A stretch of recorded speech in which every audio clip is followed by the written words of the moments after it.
बंदी छोड़ सतगुरु रामपाल जी महाराज जी की जय हो।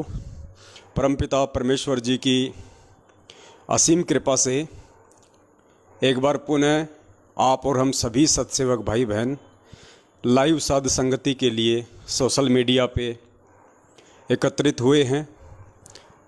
ये परमपिता परमेश्वर सतगुरु रामपाल जी महाराज जी की असीम दया है, उनकी मेहर है, जो उन्होंने अपनी गैर हाजिरी में, अपनी अनुपस्थिति में हम सभी भाई बहनों को सोशल मीडिया के माध्यम से एक दूसरे के साथ उस परमेश्वर की महिमा का गुणगान करने के लिए समय दिया। और पुण्यात्माओं, भरपूर फ़ायदा हम सभी भाई बहन आपस में साध संगति का उठा भी रहे हैं, क्योंकि सतगुरु देव जी के सत्संगों के अलावा यदि दूसरे स्थान पे कोई चीज़ आती है तो वो केवल साध संगति होती है। जिस प्रकार स्कूल कॉलेज में टीचर या लेक्चरर बच्चों को जो सिलेबस पढ़ा देता है, उसके बाद में वो बच्चे आपस में बैठ के उसके ऊपर डिस्कस करते हैं, रिवीजन करते हैं और संत भाषा में इसको साध संगति कह देते हैं। तो पुण्यात्माओं, आप और हम सभी ने इस साध संगति का भरपूर फ़ायदा उठाना है और हम उठा भी रहे हैं। और वर्तमान समय में ये साध संगति बेहद ही ज़रूरी थी, क्योंकि काल भगवान ने संगत में चारों तरफ अपने एजेंट फैला रखे हैं। हर तरह से वो भगत समाज को भ्रमित करने में लगे हुए हैं और कोई दूसरा नहीं है, खुद इसी परमात्मा की संगत में बड़े बड़े समझे जाने वाले भगत भाई बहन और खुद इस परमपिता परमेश्वर सतगुरु रामपाल जी महाराज जी के कलयुगी परिवार वाले, अर्थात भाई बंधु, बेटा बेटी, रिश्तेदार, जवाई, ये सभी लोग वर्तमान में उस काल भगवान की तरफ से इस पृथ्वी पे सीधे एजेंट हैं। तो हमने इन लोगों से बच के चलना है और इनके कर्म कुकर्मों से, इनके आचार विचार से, इनकी भक्ति विहीन क्रियाओं से आप और हम सभी पिछले 7 वर्षों से अच्छे से परिचित हैं। तो किसी को भी समझने में ये दुविधा नहीं होनी चाहिए कि कौन परमेश्वर का है और कौन काल का एजेंट है। और आज आपके सामने ऐसे ही कुछ सबूत पेश किए जाएंगे, कुछ प्रमाण पेश किए जाएंगे, जिन प्रमाणों को देखने के बाद में यदि कोई वास्तव में उस परमपिता परमेश्वर की अच्छी आत्मा होगी, हंस आत्मा होगी, तो उसे नीर और खीर का निबेरा करने में ज़्यादा समय नहीं लगेगा।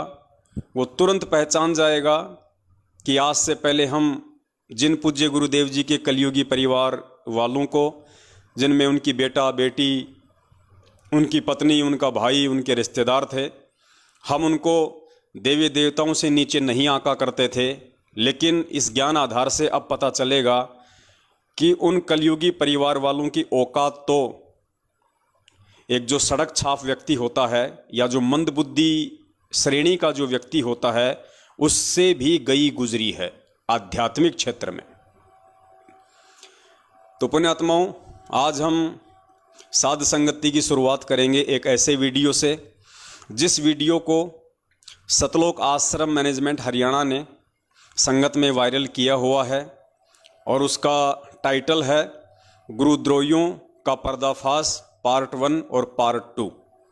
बहुत सारे भगत भाई बहनों को ये वीडियो भेज कर इस वीडियो में दुनिया भर की उआबाई और बकवाद भर के सत्सेवकों के खिलाफ जहर उगल के अनायास तरीके से, बिना किसी प्रमाणों के, बिना किसी सबूतों के, जबरन उसमें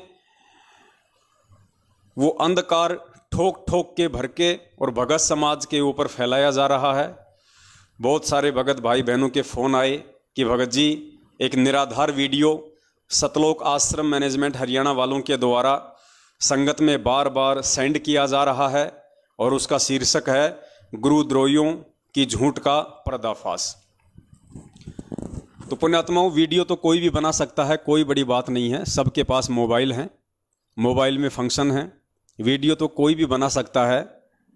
लेकिन वो वीडियो महत्वपूर्ण होता है जिस वीडियो में सबूत हों, जिस वीडियो में प्रमाण हों।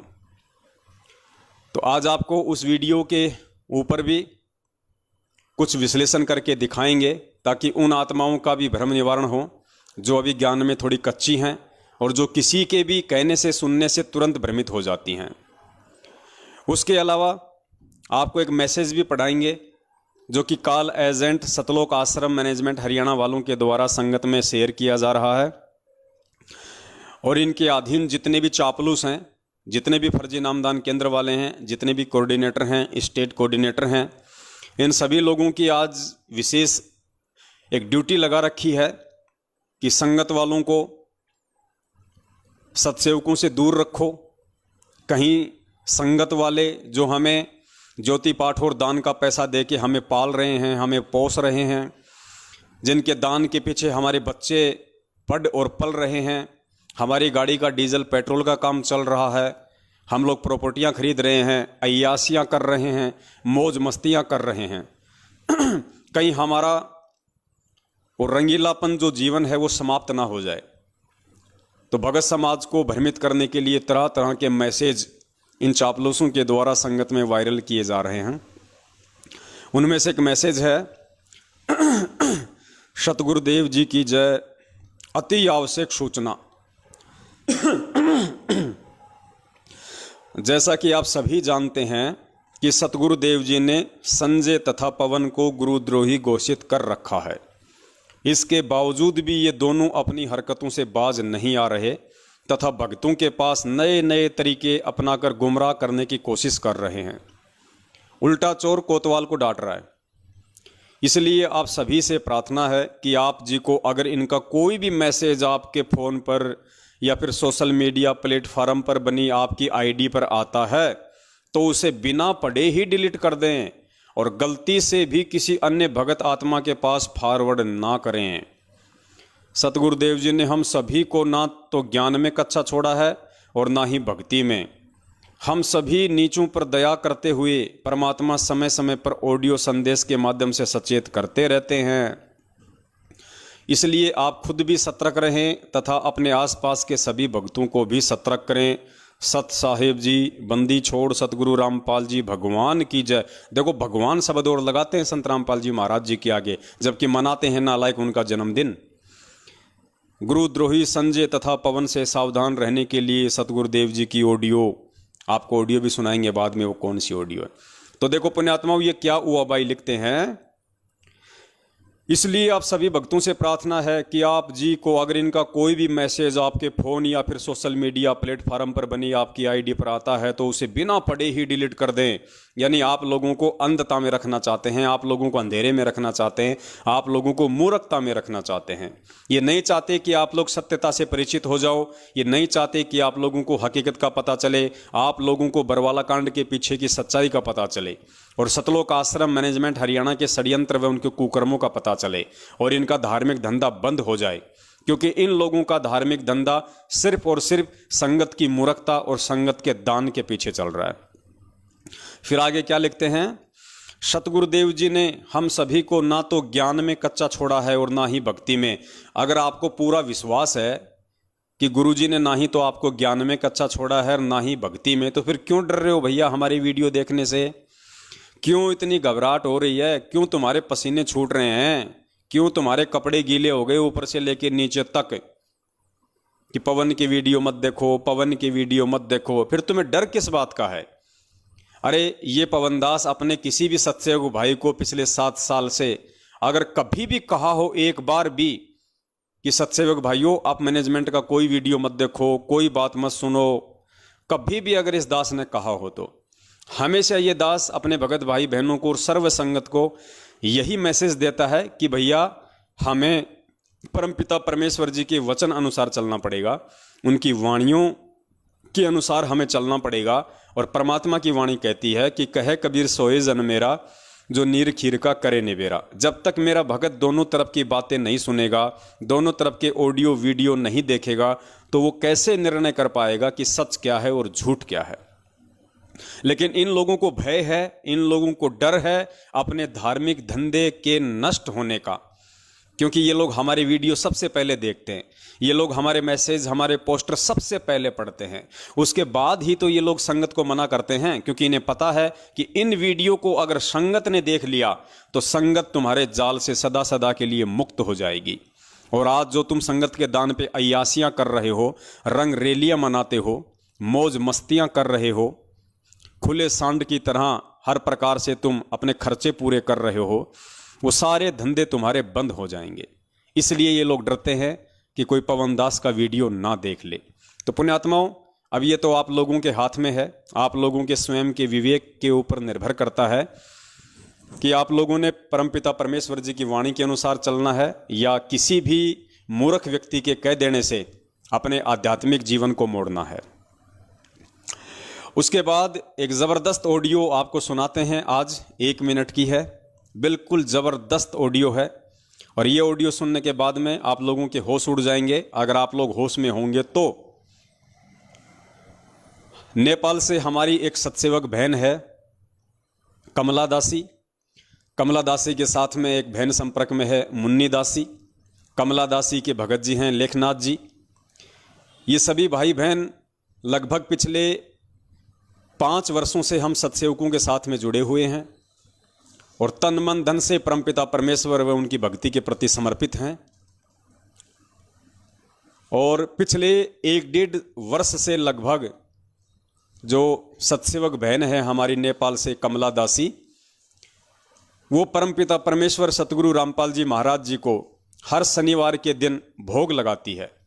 यानी शनिवार के दिन वो परमपिता परमेश्वर सतगुरु रामपाल जी महाराज जी को भोग प्रसाद लगाने के लिए देसी घी का हलवा बनाती है। जितने भी उनके परिवार के मेंबर हैं 2 या 3, उस हिसाब से 100 ग्राम 200 ग्राम वो हलवा बनाती है। मार्केट से सेब संतरे केले चीकू फल फ्रूट लेके आती है, थोड़े बहुत उनको साफ करती है और वो परमपिता परमेश्वर सतगुरु रामपाल जी महाराज जी को भोग लगाते समय वहाँ रखे जाते हैं। और एक 42 मिनट की भोग की आरती है, आप सब जानते हैं, यूट्यूब पे भी है, जो पाठ प्रकाश के सबसे लास्ट में जो बोली जाती है भोग की आरती, वो 42 मिनट की आरती है। उस आरती के साथ में वो हर शनिवार को परम पूज्य सतगुरुदेव जी को भोग लगाती है। बहुत अच्छी बात है, सभी ने लगाना चाहिए, क्योंकि भगत का और कोई मकसद है ही नहीं इस जीवन का सिवाय उस परमात्मा के नज़दीक रहने का। और इन तरीकों से बढ़िया और कोई तरीका नहीं हो सकता है परमपिता परमेश्वर के प्रति श्रद्धावान बने रहने के लिए, परमपिता परमेश्वर के प्रति समर्पित रहने के लिए। ये पवन दास भी लगभग पिछले 1.5 से 2 वर्षों से हर रविवार को पूज्य गुरुदेव जी को भोग लगाता है, ठीक उसी प्रकार जिस प्रकार कमला बहन लगाती है। देसी घी का हलवा बनता है हर रविवार को, क्योंकि रविवार को दास की छुट्टी रहती है काम की, दास रविवार को फ्री रहता है, इसलिए हम रविवार को करते हैं। हो सकता है कमला बहन शनिवार को फ्री रहती हों तो कमला बहन शनिवार को करती हैं। वैसे डे कोई फिक्स नहीं होता इस भक्ति मार्ग में कि आपने रविवार को लगाना है या आपने शनिवार को लगाना है। जैसी आपका काम धंधा है, जैसी आपको फुर्सत है, उस अनुसार आप किसी भी दिन परमपिता परमेश्वर जी को भोग लगा सकते हैं। समय भी कोई निश्चित नहीं है, आप जब चाहें जैसे चाहें परमेश्वर को भोग लगा सकते हैं। तो दास तो पिछले 2 वर्षों से रेगुलर हर रविवार को परम पूज्य सतगुरु रामपाल जी महाराज जी को देसी घी के हलवे का भोग लगाता है और 42 मिनट की आरती पूरा परिवार बैठ के करता है। कमला बहन शनिवार को करती है, देसी घी का भोग लगाती है और जैसी उनकी आर्थिक स्थिति है, जैसी उनकी श्रद्धा है गुरुदेव के प्रति, वैसे मार्केट से वो अपने फल फ्रूट वगैरह लाके एक थाली में रख के और उनको साफ करके गुरुदेव के दरबार में रख देती है। पूरा का पूरा परिवार और अन्य जो भगत भाई बहन होते हैं वो भी आ जाते हैं और शनिवार को बैठ के परमेश्वर की आरती का आनंद लेते हैं, मालिक के बिल्कुल नज़दीक रहते हैं, हमारे भाव बने रहते हैं, हमारी श्रद्धा बनी रहती हैं। ये तो सब ने करना चाहिए संगत में। और जयपुर से जो अपने कजोड़ भगत जी हैं वो भी हर रविवार को परमपिता परमेश्वर जी को सहपरिवार भोग लगाते हैं। और शायद जयपुर से हमारे रूपदास भगत जी हैं, जहाँ तक दास को आइडिया है, वो भी परमेश्वर को रविवार को ही भोग लगाते हैं। या बहुत सारी बार आपस में वो दोनों सहपरिवार एक जगह भी परमेश्वर को भोग लगाते हैं, क्योंकि वो दोनों आसपास में रहते हैं। तो ये तो पुण्यात्माओं सब ने लगाना चाहिए। और दास तो ये कहेगा कि अगर कोई भाई बहन अगर फ्री है, जिसको कोई काम धाम नहीं है और जिसकी आर्थिक स्थिति अच्छी है, वो तो रोज़ लगाओ परमेश्वर को भोग। उसको तो रोज लगाना चाहिए अपने मालिक को 42 मिनट की आरती के साथ में भोग। 42 मिनट की आरती है जिसके लास्ट में परमेश्वर का शब्द आता है, आज लग्या साहिब को भोग दिन के टुकड़े पानी का, कोई जगह पुरबला भाग। ये इतनी अच्छी वाणी है परमात्मा की, इतना अच्छा शब्द है परमेश्वर का, और पूरी 42 मिनट की ऐसी आरती है कि आपका ध्यान कहीं नहीं भटकता। हर शब्द आपकी आत्मा को छूता है, एक विशेष आत्मिक अनुभव, आत्मिक शांति, आत्मिक आनंद उस आत्मा को प्राप्त होती है जब वो परमपिता परमेश्वर को देसी घी के हलवे के साथ या फल फ्रूट के साथ में जब सहपरिवार बैठ के या जैसे भी वो भोग लगाता है। तो बहन पिछले 1.5 साल से पूज्य गुरुदेव जी को भोग लगा रही है, क्योंकि भाई हमारा परमात्मा हमारा पूज्य गुरुदेव है, हमारा भगवान, हमारा इष्ट, हमारा देव, हमारा महादेव, हमारी जगदम्बा, हमारा जगदीश, हमारा भाई, हमारी माता, हमारे पिता, हमारे बंधु, हमारे रिश्तेदार, हमारे दुख सुख का साथी, हमारे कष्टों को हरने वाला, विघ्नों को दूर करने वाला, संकटों को हरने वाला, हमारा साथी, हमारा संगी, हमारा सब कुछ परम पूज्य सतगुरु रामपाल जी महाराज जी हैं। तो हम उनका भोग नहीं लगाएंगे तो फिर हम किसका भोग लगाएंगे? और जैसी आपकी श्रद्धा है, जैसे आपके भाव हैं, जैसा उस परमपिता परमेश्वर ने आपको इस व्यस्त सांसारिक जीवन में समय दिया हुआ है, आप जी चाहें तो परमेश्वर को रोज भोग लगाइए, आपको कोई मना नहीं करने वाला। और गुरुदेव आपसे उतना ही प्रसन्न होंगे, क्योंकि परमात्मा तो चाहते यही हैं कि ये बच्चे मेरे से किसी भी बहाने जुड़े रहें। तो पुण्यात्माओं, पिछले 1.5 साल से कमला बहन नेपाल से परमेश्वर को भोग लगा रही है, और भोग लगाने के बाद में वो वीडियो बनाती है पूरा, और उस वीडियो को अपने YouTube चैनल पे भी डाल देती है, वैसे भी सोशल मीडिया पे डाल देती है। लेकिन नेपाल के जो कोऑर्डिनेटर हैं या नेपाल का जो स्टेट कोऑर्डिनेटर है, उन लोगों को ये सब अच्छा नहीं लगता। उन लोगों को बिल्कुल भी अच्छा नहीं लगता कि संत रामपाल जी महाराज जी को कोई भोग लगाए। और संत रामपाल जी महाराज जी की इतनी श्रद्धा से, इतनी तन्मयता से, इतना विश्वास के साथ नेपाल में कोई भगत भक्ति करे, उसको ये बात बिल्कुल भी रास नहीं आती है। तो उस चुगलखोर व्यक्ति ने बगैर कमला दासी से बातचीत किए इस विषय पे कि भाई तू क्यों भोग लगाती है, और बातचीत करे तो वो नालायक व्यक्ति वो किस मुंह से बात करे। उसको खुद को पता था कि मैं क्या कहूँगा, कि गुरुजी को भोग मत लगा, ये कहूँगा मैं उसको, उससे अच्छा तो मेरे डूब के मर जाना अच्छा है। तो अंदर ही अंदर शर्मिंदा होते हुए और बिना कोई बातचीत हमारी कमला बहन से किए उसने डायरेक्ट उस नेपाल के चुगलखोर व्यक्ति ने और हिंदुस्तान की एक चुगलखोर औरत के पास फोन किया। हिंदुस्तान की चुगलखोर औरत कौन? परमपिता परमेश्वर सतगुरु रामपाल जी महाराज जी की कलयुगी बेटी मंजू। क्योंकि देखो पुण्यात्माओं, चुगलखोर को चुगलखोर ही कहा जाएगा और चुगलखोरनी को चुगलखोरनी ही कहा जाएगा, क्योंकि हम तो परमेश्वर के वचन पे, उनकी वाणियों पे चलने वाले भगत हैं, व्यक्ति हैं। तो हमें इसमें ना कोई संशय होती है, ना हमें कोई भय लगता है, ना हमें किसी का कोई डर है। क्योंकि पूज्य गुरुदेव जी ने हमें यही सिखाया कि बेटा, साचा शब्द कबीर का प्रकट किया जगमाही, और जैसे को तैसा कहे सो तो निंदा नाही। अगर बेटा तू चुगलखोर को चुगलखोर कहता है तो उसमें निंदा चुगली नहीं, तू सही कह रहा है। अगर तू डाकू को डाकू कह रहा है तो सही कह रहा है। अगर तू भगोड़े को भगोड़ा कह रहा है तो इसमें कोई निंदा चुगली नहीं होती है। तो हमें तो परमेश्वर के ज्ञान आधार से चलना है, और हम चल भी रहे हैं। तो नेपाल के उस महाचुगलखोर व्यक्ति अर्थात वहाँ के कोऑर्डिनेटर या स्टेट कोऑर्डिनेटर ने हिंदुस्तान की एक चुगलखोरनी औरत परम पूज्य सतगुरु रामपाल जी महाराज जी की कलयुगी बेटी मंजू को फ़ोन किया, और उस चुगलखोरनी औरत ने भी हमारी कमला बहन से कोई बातचीत नहीं की, क्योंकि उसको भी पता है कि मैं किस मुंह से बात करूंगी, क्या कहूंगी मैं, कि परमेश्वर का भोग मत लगाओ। लेकिन पुण्यात्माओं, काल भगवान का इतना प्रेशर है इन काल एजेंटों के ऊपर, इन्होंने इस बात की भी, इस उत्तम कर्म की भी, इस उत्तम आध्यात्मिक कर्म की भी शिकायत लगा दी परमपिता परमेश्वर सतगुरु रामपाल जी महाराज जी से। जैसा भी उनका सिस्टम है, क्योंकि आज हम यही बोलेंगे कि उसने परमपिता परमेश्वर सतगुरु रामपाल जी महाराज जी को ही शिकायत लगाई, क्योंकि 1 मिनट की ऑडियो आई है। बाकी हम तो इन ऑडियो में विश्वास नहीं करते हैं, ये किसकी है, कहाँ से आती है, हमें इन ऑडियो से कोई लेना देना नहीं होता है। हमारे लिए तो ये ऑडियो बेसलेस हैं, निरर्थक हैं, कूड़े के कचरे की तरह हैं, क्योंकि हमें तो परमेश्वर ने ऑडियो आधार से नहीं बल्कि सत्संग आधार से चलना सिखाया है भक्ति मार्ग पे, यदि सफल होना है तो। लेकिन चलो, जो लोग इन ऑडियो को पूज्य गुरुदेव जी की मानते हैं, तो हम पूज्य गुरुदेव जी का नाम लेके ही चलेंगे ताकि आप लोग अच्छे से समझ पाओगे।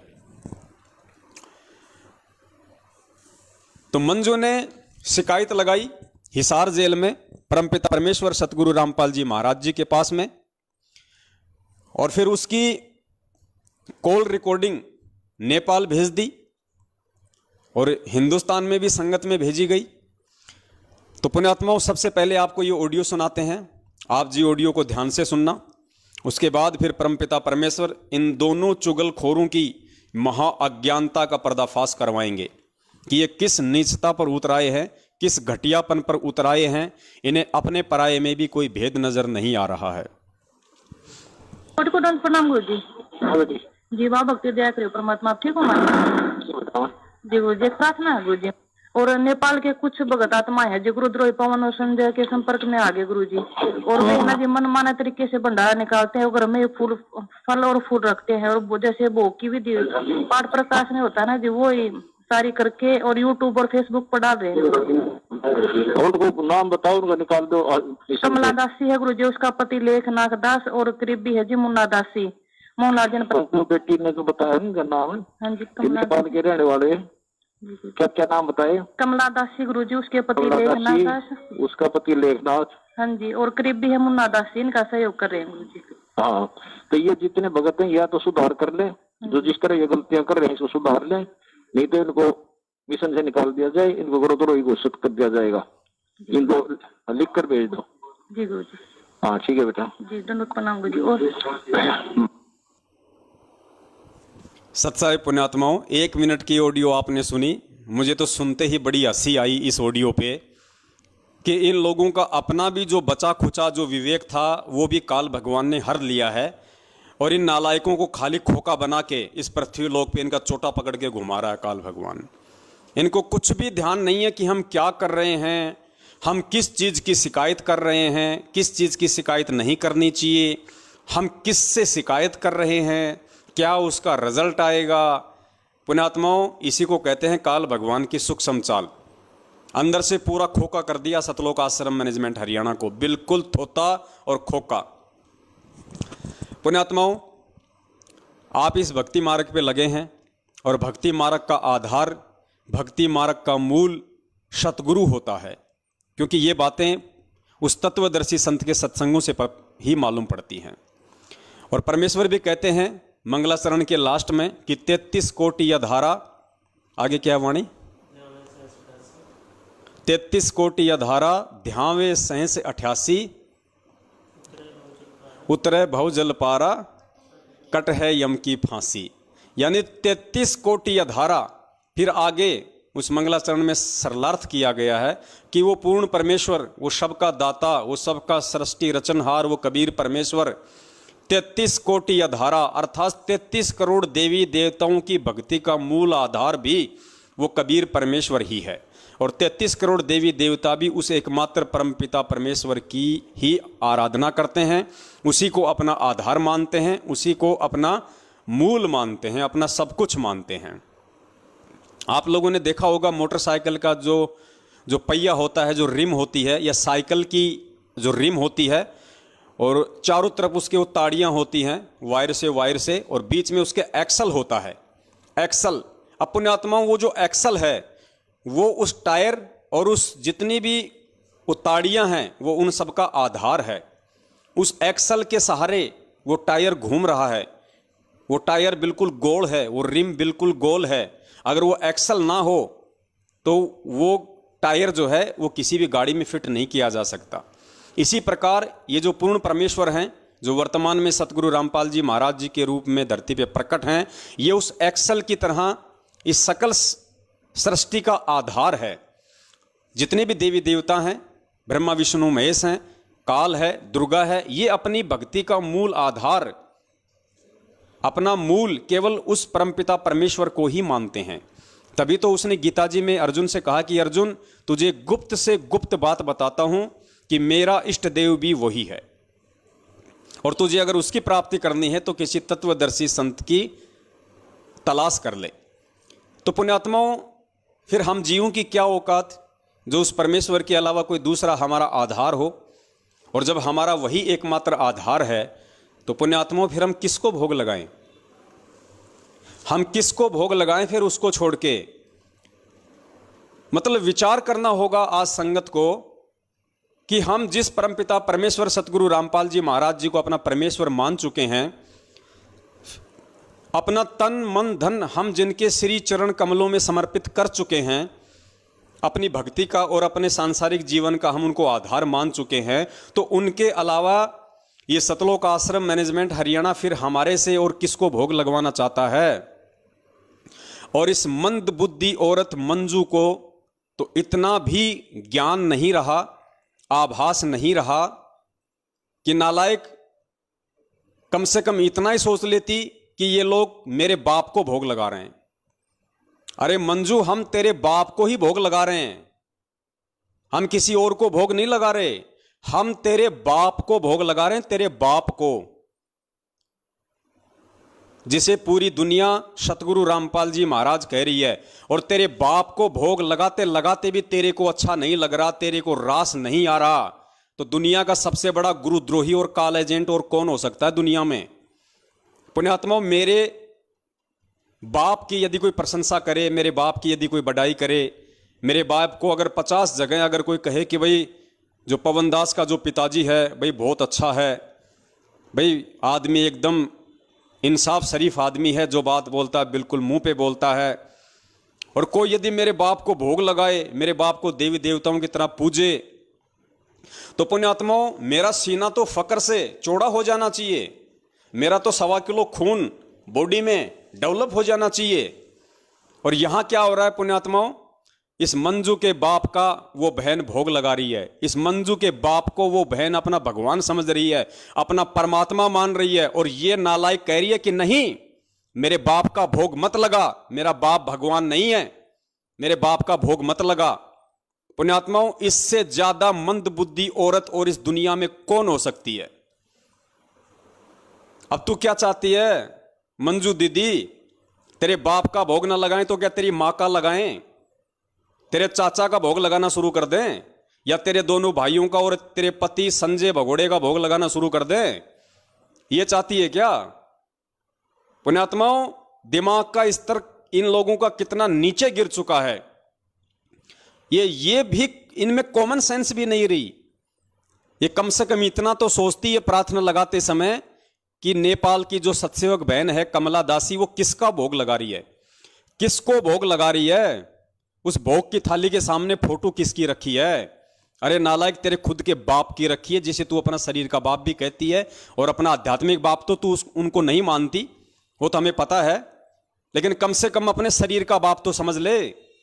और तेरे को तो इसमें खुशी होनी चाहिए थी, तेरे को तो इसमें प्रसन्नता होनी चाहिए थी कि दुनिया मेरे बाप को भोग लगा रही है। लेकिन पुण्यात्माओं, जैसा कि दास बार बार कहता है कि इस धरती पे ये साक्षात काल के एजेंट हैं, इसलिए इन लोगों को यह भी रास नहीं आ रहा कि कोई मेरे बाप को भी भोग लगाए। इन्होंने सतगुरु रामपाल जी महाराज जी को अपने घर की प्रॉपर्टी समझ रखा, अपने घर की प्रॉपर्टी, उनके ज्ञान को और उनको इन लोगों ने अपने घर की प्रॉपर्टी समझ रखा है। तो मंजू दीदी, हम तेरी मां का भोग तो लगाएंगे नहीं, चाहे तू कितने पैर पीट ले, और ना हम तेरे चाचा का भोग लगाएंगे, उस काल एजेंट का, भगोड़े का, और तेरा तो स्वप्न में लगाने की सोच भी नहीं सकते, ऐसी चुगलखोर का, जिसको ये नहीं पता कि मैं कहां प्रार्थना कर रही हूं, किस चीज की प्रार्थना कर रही हूं। अरे ये भी कोई प्रार्थना हुई क्या? अरे भगत किसका भोग लगाएगा है? अरे अपने बाप का नहीं लगाएगा, अपने गुरु का नहीं लगाएगा, तो क्या कादर खान का भोग लगाएगा? मंदबुद्धि औरत, इतना तो तेरी इसमें तेरी खोपड़ी में आ जानी चाहिए थी ये बात। क्या तेरा स्तर इतना नीचे गिर गया? पाताल लोक में चला गया, तुझे ये भी मतलब ये प्रार्थना लगाते समय भी तेरे को 1% भी ये शर्म नहीं आई तुझे? चलो हमारी तो तूने प्रार्थना लगा दी, कोई बड़ी बात नहीं है, तुम कुछ भी कर सकते हो, लेकिन तू प्रार्थना किससे लगा रही है? अरे इतनी तो तेरे को शर्म आनी चाहिए थी कि मैं भगवान से कह रही हूं कि दुनिया भगवान का भोग लगा रही है, तू शिकायत कर रही है। दुनिया जिस भगवान का भोग लगा रही है और जो भगवान चाहता है कि दुनिया मेरा भोग लगाए, उसी भगवान से तू प्रार्थना कर रही है। तेरी बुद्धि का स्तर कहां पानी लेने गया है? पुण्यात्मा, इनकी बुद्धि घास चरने चली गई, बिल्कुल ये खाली हो चुके हैं एडी से लेके चोटी तक। ये खुद तो डूबे हुए हैं, ये बाकी संगत को भी लेके डूबेंगे। तो आप लोगों ने सावधान रहना है। और मैं तो निवेदन करूंगा आज इस लाइव साध संगति के माध्यम से, मेरे जितने भी भगत भाई बहन मुझे सुन पा रहे हैं, देख पा रहे हैं, पुण्यात्माओं, अब विनाश का समय बहुत निकट है, क्योंकि परमेश्वर की असुर निकंदन रमैणी में जो वाणी है कि आवेगा दखन से दीवाना काबुल का, काल किलकिलियम गल है तुर्काना, किलकिलियम अवतार कला, जीतन जन झुंझमुला। तो पुण्यात्माओं, वो जो काबुल का जो यूज किया गया वहां पे कि सबसे पहले काबुल देश पे अटैक होगा, फिर काबुल देश की रक्षा के लिए दूसरी मुस्लिम कंट्री आएंगी, फिर दूसरे के पक्ष में दूसरी कंट्री आएंगी और ये विश्व युद्ध शुरू हो जाएगा। और उसके बाद में मुस्लिम देश 90% आपस में लड़के कटके ही मर जाएंगे। तो आप जी आज देख रहे हैं आजकल अगर आप न्यूज़ देखते हैं मीडिया में कि जो तालिबान है उसने अफगानिस्तान के ऊपर किस प्रकार से अपना कब्जा जमाना शुरू कर दिया, क्योंकि अफगानिस्तान से अमेरिका ने अपनी सेना हटाने की घोषणा कर दी है। काफ़ी सैनिक अमेरिका चले गए हैं जो पिछले 20-25 साल से अफगानिस्तान में थे। जैसे ही अमेरिकी फौजें अफगानिस्तान से हटी हैं, तुरंत तालिबान ने अफगानिस्तान पे धावा बोल दिया। मारकाट शुरू हो रही है, रोजाना सैकड़ों की संख्या में लोगों को मारा जा रहा है। तो पुण्यात्माओं, वो समय अब शुरू हो चुका है और आने वाले समय में अगर हम लोगों को अगर बचना है तो पुण्यात्माओं, हमने कितनी भक्ति बढ़ानी पड़ेगी, हमने किन किन तरीकों से अपने भगवान को खुश करना पड़ेगा, अपने भगवान को हमने प्रसन्न करना पड़ेगा, ताकि उस महाविनाश के समय में हम सुरक्षित रह सकें। और वो विनाश पुण्यात्माओं होके रहेगा, क्योंकि भगवान जेल में बैठने नहीं आया और दुनिया ज्ञान से नहीं समझ सकती। जितने समझने थे उतने समझ चुके हैं, अब केवल दुनिया मार खाकर ठोकर खाकर ही समझेगी।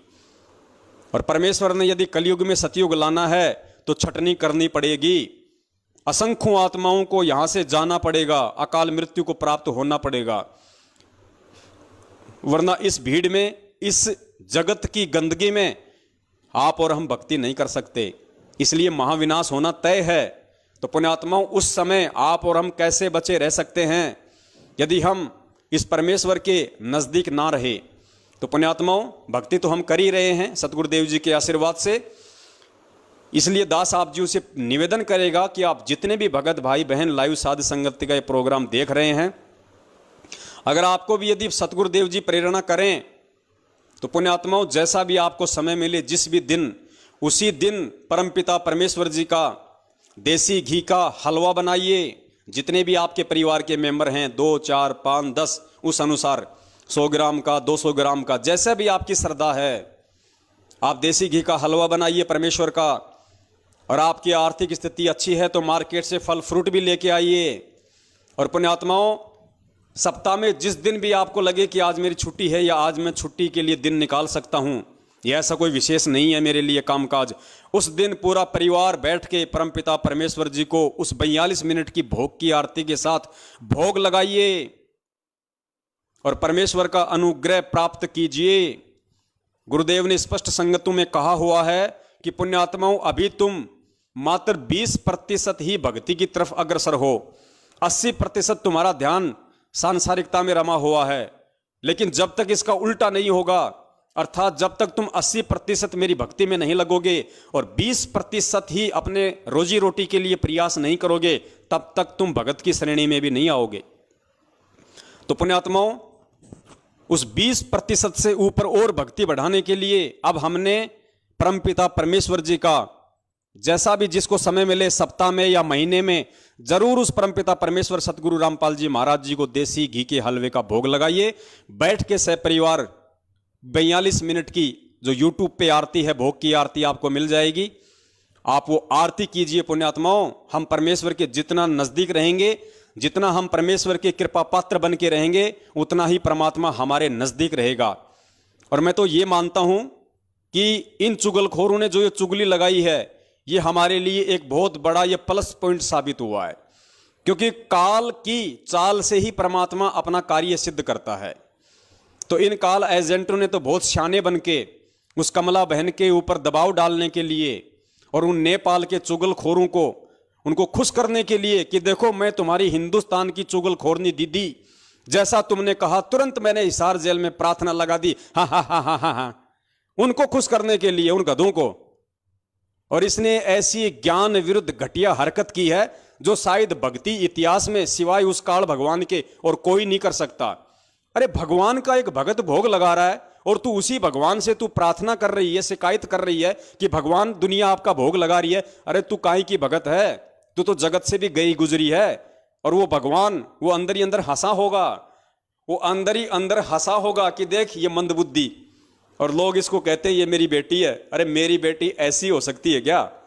ऐसी कमबख्त, ऐसी चुगलखोरनी,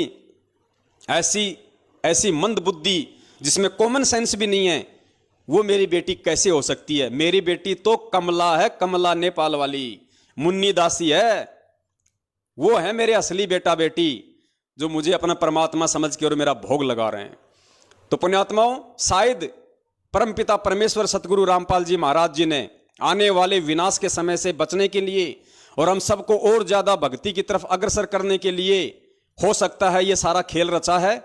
और पुण्यात्माओं, आप सभी भाई बहन परमपिता परमेश्वर जी की, जैसे पिछले 2 साल से ये पवनदास कर रहा है, 1.5 साल से हमारी बहन कर रही है, और दास चाह रहा था, दास के अंदर एक प्रेरणा भी हो रही थी काफी समय से कि भगत समाज को परमेश्वर की भोग की आरती के लिए एक संदेशा दिया जाए ताकि हम और उस परमेश्वर के नजदीक रहें।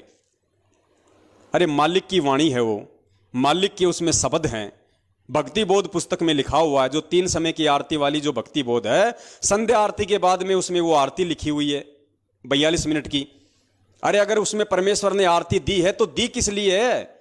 उसमें पूरे पाठ प्रकाश की आरती नहीं है और ना ही पूरे पाठ प्रकाश की आरती करने के हम अधिकारी हैं, लेकिन वो तो लास्ट का भोग का पार्ट है, भोग का पार्ट है।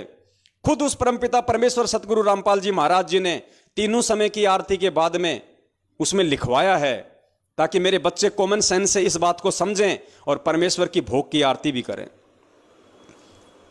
तो पुण्यात्माओं, शुरू कर दीजिए। यह परमेश्वर की तरफ से एक बहुत बड़ा संकेत, एक बहुत बड़ा एक इशारा आप सत्सेवक भाई बहनों के लिए है, क्योंकि पुण्यात्माओं बचना आप और हमने है, क्योंकि हमने भक्ति करनी है।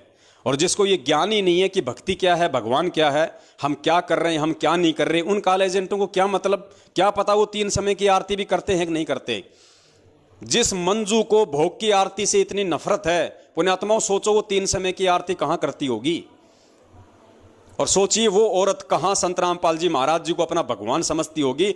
भगवान तो सौपन में भी नहीं, अपना वो गुरु भी नहीं समझती है, गुरु भी नहीं समझती है।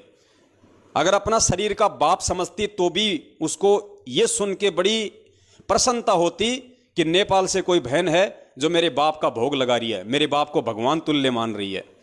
उसको तो खुशी होनी चाहिए थी, और वो मंदबुद्धि उल्टी शिकायत लगा रही है। और 70% संगत ऐसे बिना सींग के गधों के ऊपर भेड़ चाल में मस्त हो रहे हैं। पुण्यात्माओं, कहाँ तो तुम जाओगे और कहाँ वो जाएंगे, अपना निर्णय तुम खुद कर लेना। दास का तो काम था ये संदेश आप लोगों को देना, दास ने दे दिया, बाकी आप जानो, आपका काम जाने। हम सत्सेवक तो इसी तरीके से परमेश्वर के ही भोग की आरती करेंगे, इसी तरीके से करेंगे परमेश्वर की भोग की आरती, ऐसे ही करेंगे। लगाओ तुम रोज शिकायत, लगाओ तुम रोज प्रार्थना। परमेश्वर तो हमें फल फूल रहा है, परमेश्वर तो हमें फल और फुला रहा है तुम्हारी आंखों के सामने।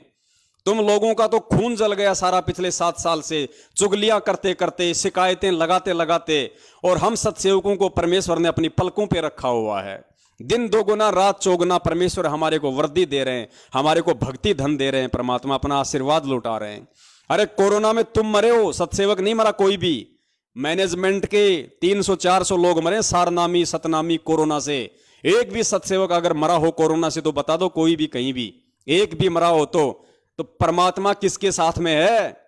तुम जैसे काल एजेंटों के साथ में है या हम जैसे सत्सेवकों के साथ में है? ये कॉमन सेंस की बात है, लेकिन तुम गधों को समझ में नहीं आएंगी ये बातें। तुम काल एजेंटों के पल्ले पड़ने वाली नहीं है। तुम्हारी तो काम, तुम्हारी सेवा जो काल भगवान ने लगा रखी है, तुम केवल वही करोगे, उससे ज्यादा तुम्हारा दिमाग काम कर ही नहीं सकता है। तो पुण्यात्माओं, ये था भोग की आरती को लेके, और शायद आप लोगों को भी खूब हंसी आई होगी और आप लोगों को रोना भी आया होगा इनकी मंदबुद्धिता पे, इनकी नालायकी पे। तो पुण्यात्माओं, अब हम आगे बढ़ते हैं और आज का हमारा जो विषय है कि सतलोक आश्रम मैनेजमेंट हरियाणा ने जो एक वीडियो संगत में वायरल किया हुआ है कि गुरुद्रोहियों की झूठ का पर्दाफाश, तो इन्होंने तो अपनी उआबाई, अपनी गंद इसमें डाल दी, संगत के सामने पेश कर दी।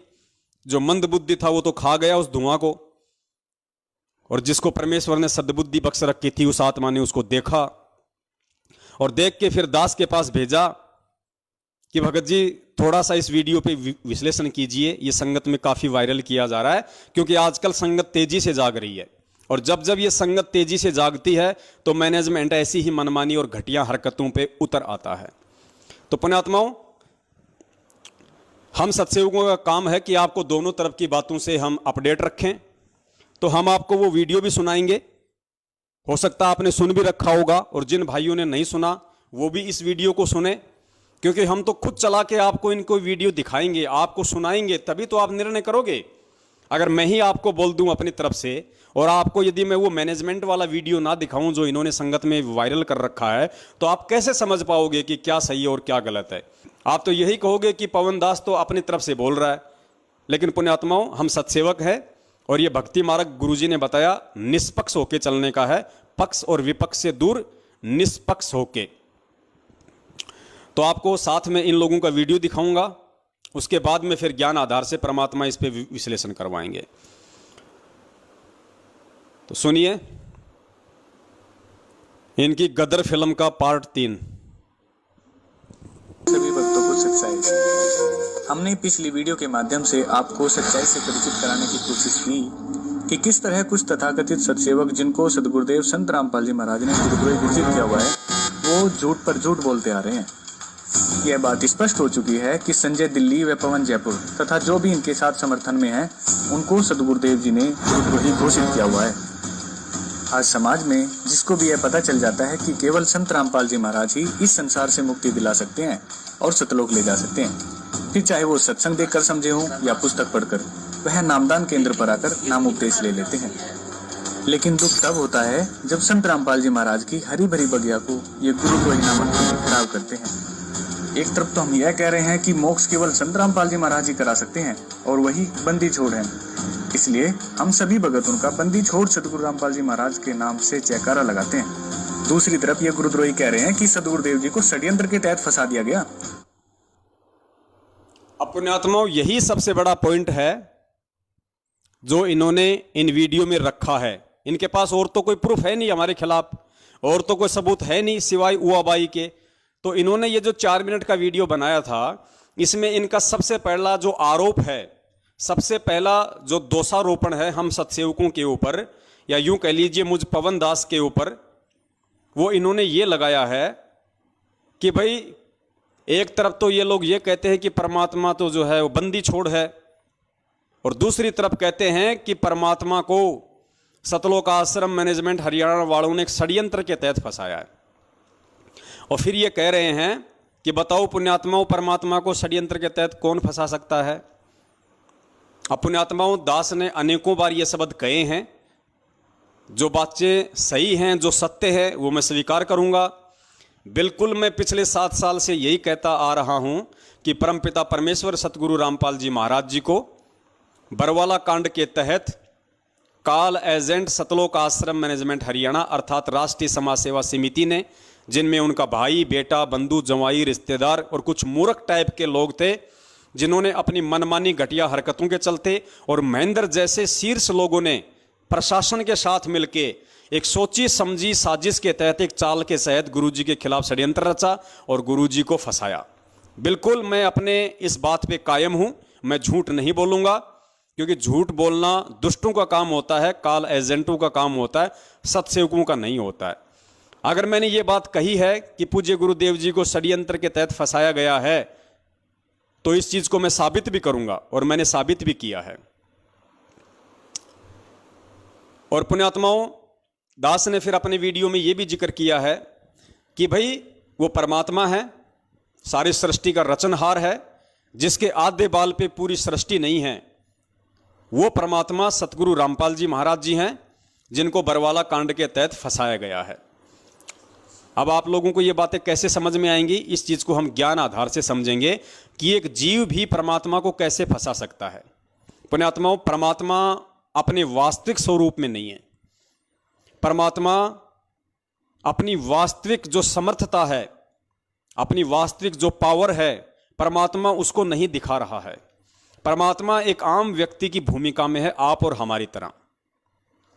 और यही परमात्मा आज से 650 साल पहले एक आम व्यक्ति की भूमिका में आया था, वैदिक नाम जिनका कबीर। तो वो परमात्मा आज से 650 साल पहले हम सभी जानते हैं कि वो परमेश्वर कबीर दास के रूप में इस धरती पे आए हुए थे, आप और हमारी तरह एक मानव शरीर धारण करके। और पुण्यात्माओं, उस समय उस परमेश्वर को अपने जैसा एक मानव जानकर, अपने जैसा मानव शरीरधारी ही समझकर, अपने जैसा एक व्यक्ति ही समझकर, आप सबको अच्छे से पता है कि उनके साथ में कैसे कैसे षड्यंत्र किए गए, कैसी कैसी साजिशें उनके खिलाफ रची गई। चलिए मान लेते हैं, शेख तकी तो उस परमात्मा का भगत नहीं था, वो तो जगत वाला था। क्या सिकंदर लोदी भी उस परमात्मा का भगत नहीं था? सिकंदर लोदी को परमात्मा ने प्रत्यक्ष चमत्कार दिखाए। उसको जो चर्म का रोग था, उसको जो जलन का रोग था, परमेश्वर ने आशीर्वाद मात्र से ठीक किया। उसकी आंखों के सामने रामानंद जी की कटी हुई जो गर्दन थी उसको वापस जोड़ा और वो परमात्मा का शिष्य बना। उसके बावजूद भी पुण्यात्माओं, वो शेख तकी के चक्कर में आके और खुद उसने उस परमपिता परमेश्वर जी को अपना राज्य बचाने के लिए, अपनी इज्जत बचाने के लिए, मुसलमान समाज के सामने शेख तकी के भय से उसने परमेश्वर को उस दरिया में डुबोने का आदेश दिया। परमात्मा को 8 पहर तक डुबोने की कोशिश की गई, गोलियां मारी गई, तीर मारे गए, भाले मारे गए, लेकिन परमात्मा नहीं डूबे। तो परमेश्वर को उन्होंने अपनी सूझबूझ से कि आ जाओ आ जाओ आ जाओ, आप तो भगवान हो, आ जाओ आ जाओ। जैसे ही परमात्मा बाहर आए, तुरंत उस सिकंदर लोदी ने, ये मैं गुरुदेव के सत्संगों की बात कह रहा हूं, तुरंत उसी भगत ने, उसी शिष्य ने, उसी सिकंदर लोदी ने अपने हाथों से दुनिया को खुश करने के लिए कबीर साहिब जी के गले में बेड़ी डाली। कबीर साहिब जी को बेड़ियों में जकड़ा और खूनी हाथी के नीचे उनको कुचलवाने के लिए उनको दिल्ली लाया गया। पुण्यात्माओं, वो साजिश वो किसने रची थी? किसने परमात्मा के साथ में षड्यंत्र किया? सिकंदर लोदी ने। वो भी तो उनका भगत था। तो पुण्यात्माओं, कहने का मतलब यह है, परमात्मा किसी के साजिशों का शिकार नहीं होता, परमात्मा किसी के षड्यंत्रों का शिकार नहीं होता, लेकिन एक जीव वो उस परमात्मा को अपने जैसा जीव समझ के, अपने जैसा मानव समझ के, अपने जैसा सामान्य व्यक्ति या एक संत समझ के, अपनी घटिया सोच से और काल प्रेरित बुद्धि से वो ऐसी घटिया हरकतें उस परमात्मा के साथ में जरूर कर सकता है। और वो घटिया हरकत 650 साल पहले भी की लोगों ने, और वो घटिया हरकत बरवाला कांड के माध्यम से सतलोक आश्रम मैनेजमेंट हरियाणा ने भी उस परमपिता परमेश्वर को फंसाने की। और यदि ये सतलोक आश्रम मैनेजमेंट हरियाणा गुरुदेव को नहीं फंसाना चाहता था, या इन्होंने नहीं फंसाया, या इन्होंने ऐसा कोई फंसाने की नहीं सोची, तो आपने आज से 3 दिन पहले दास ने जो वीडियो बनाया था और आपको जो महेंद्र का इंटरव्यू दिखाया था, जिसमें खुद उनका भाई सरेआम बरवाला कांड से 2 दिन पहले मीडिया के सामने वहां कह रहा है, जहां 20,000 पुलिस फोर्स खड़ी है, कि हमने संत रामपाल जी महाराज जी को परसों ही स्वास्थ्य इलाज के लिए बाहर हॉस्पिटल में शिफ्ट कर दिया, वो आश्रम में नहीं है।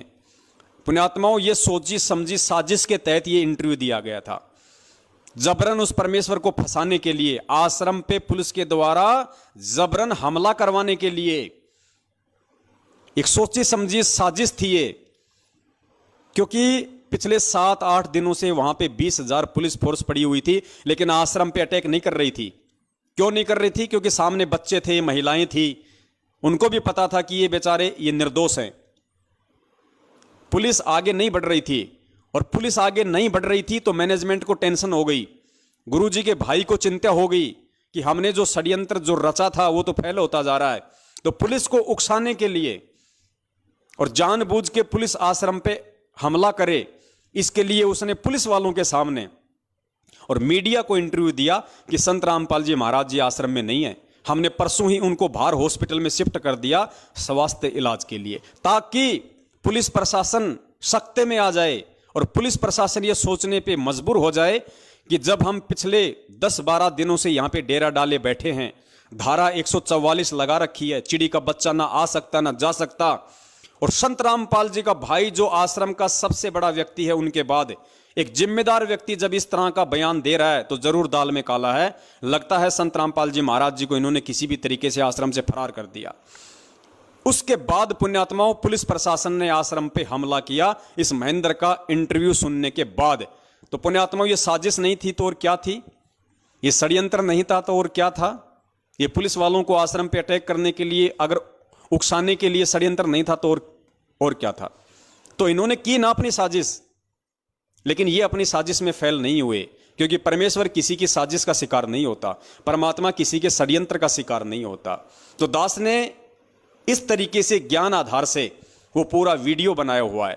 लेकिन ये गद्दार, ये काला एजेंट संगत को सच्चाई तो सौपन में भी नहीं बताते, ये तो उल्टा संगत को भ्रमित करने की कुचेष्टा करते हैं। इसलिए आधी अधूरी बात ये लोग संगत के सामने पेश करते हैं। और आज क्या उस परमात्मा को बदनाम करने की साजिशें नहीं हो रही? अरे जिस परमात्मा ने 27 साल हो गई हमें साधुतापूर्ण जीवन जीना सिखाया, हमें राजनीति से, बीजेपी कांग्रेस से कोसों दूर रखा, और उसी परमात्मा का नाम लेके, उसी परमात्मा के आदेश की आड़ में संगत को गुमराह किया जा रहा है। कभी बीजेपी को वोट डलवाया जाता, कभी कांग्रेस को वोट डलवाया जाता है। तो क्या ये उस परमात्मा को देश और दुनिया में बदनाम करवाने की साजिश नहीं चल रही?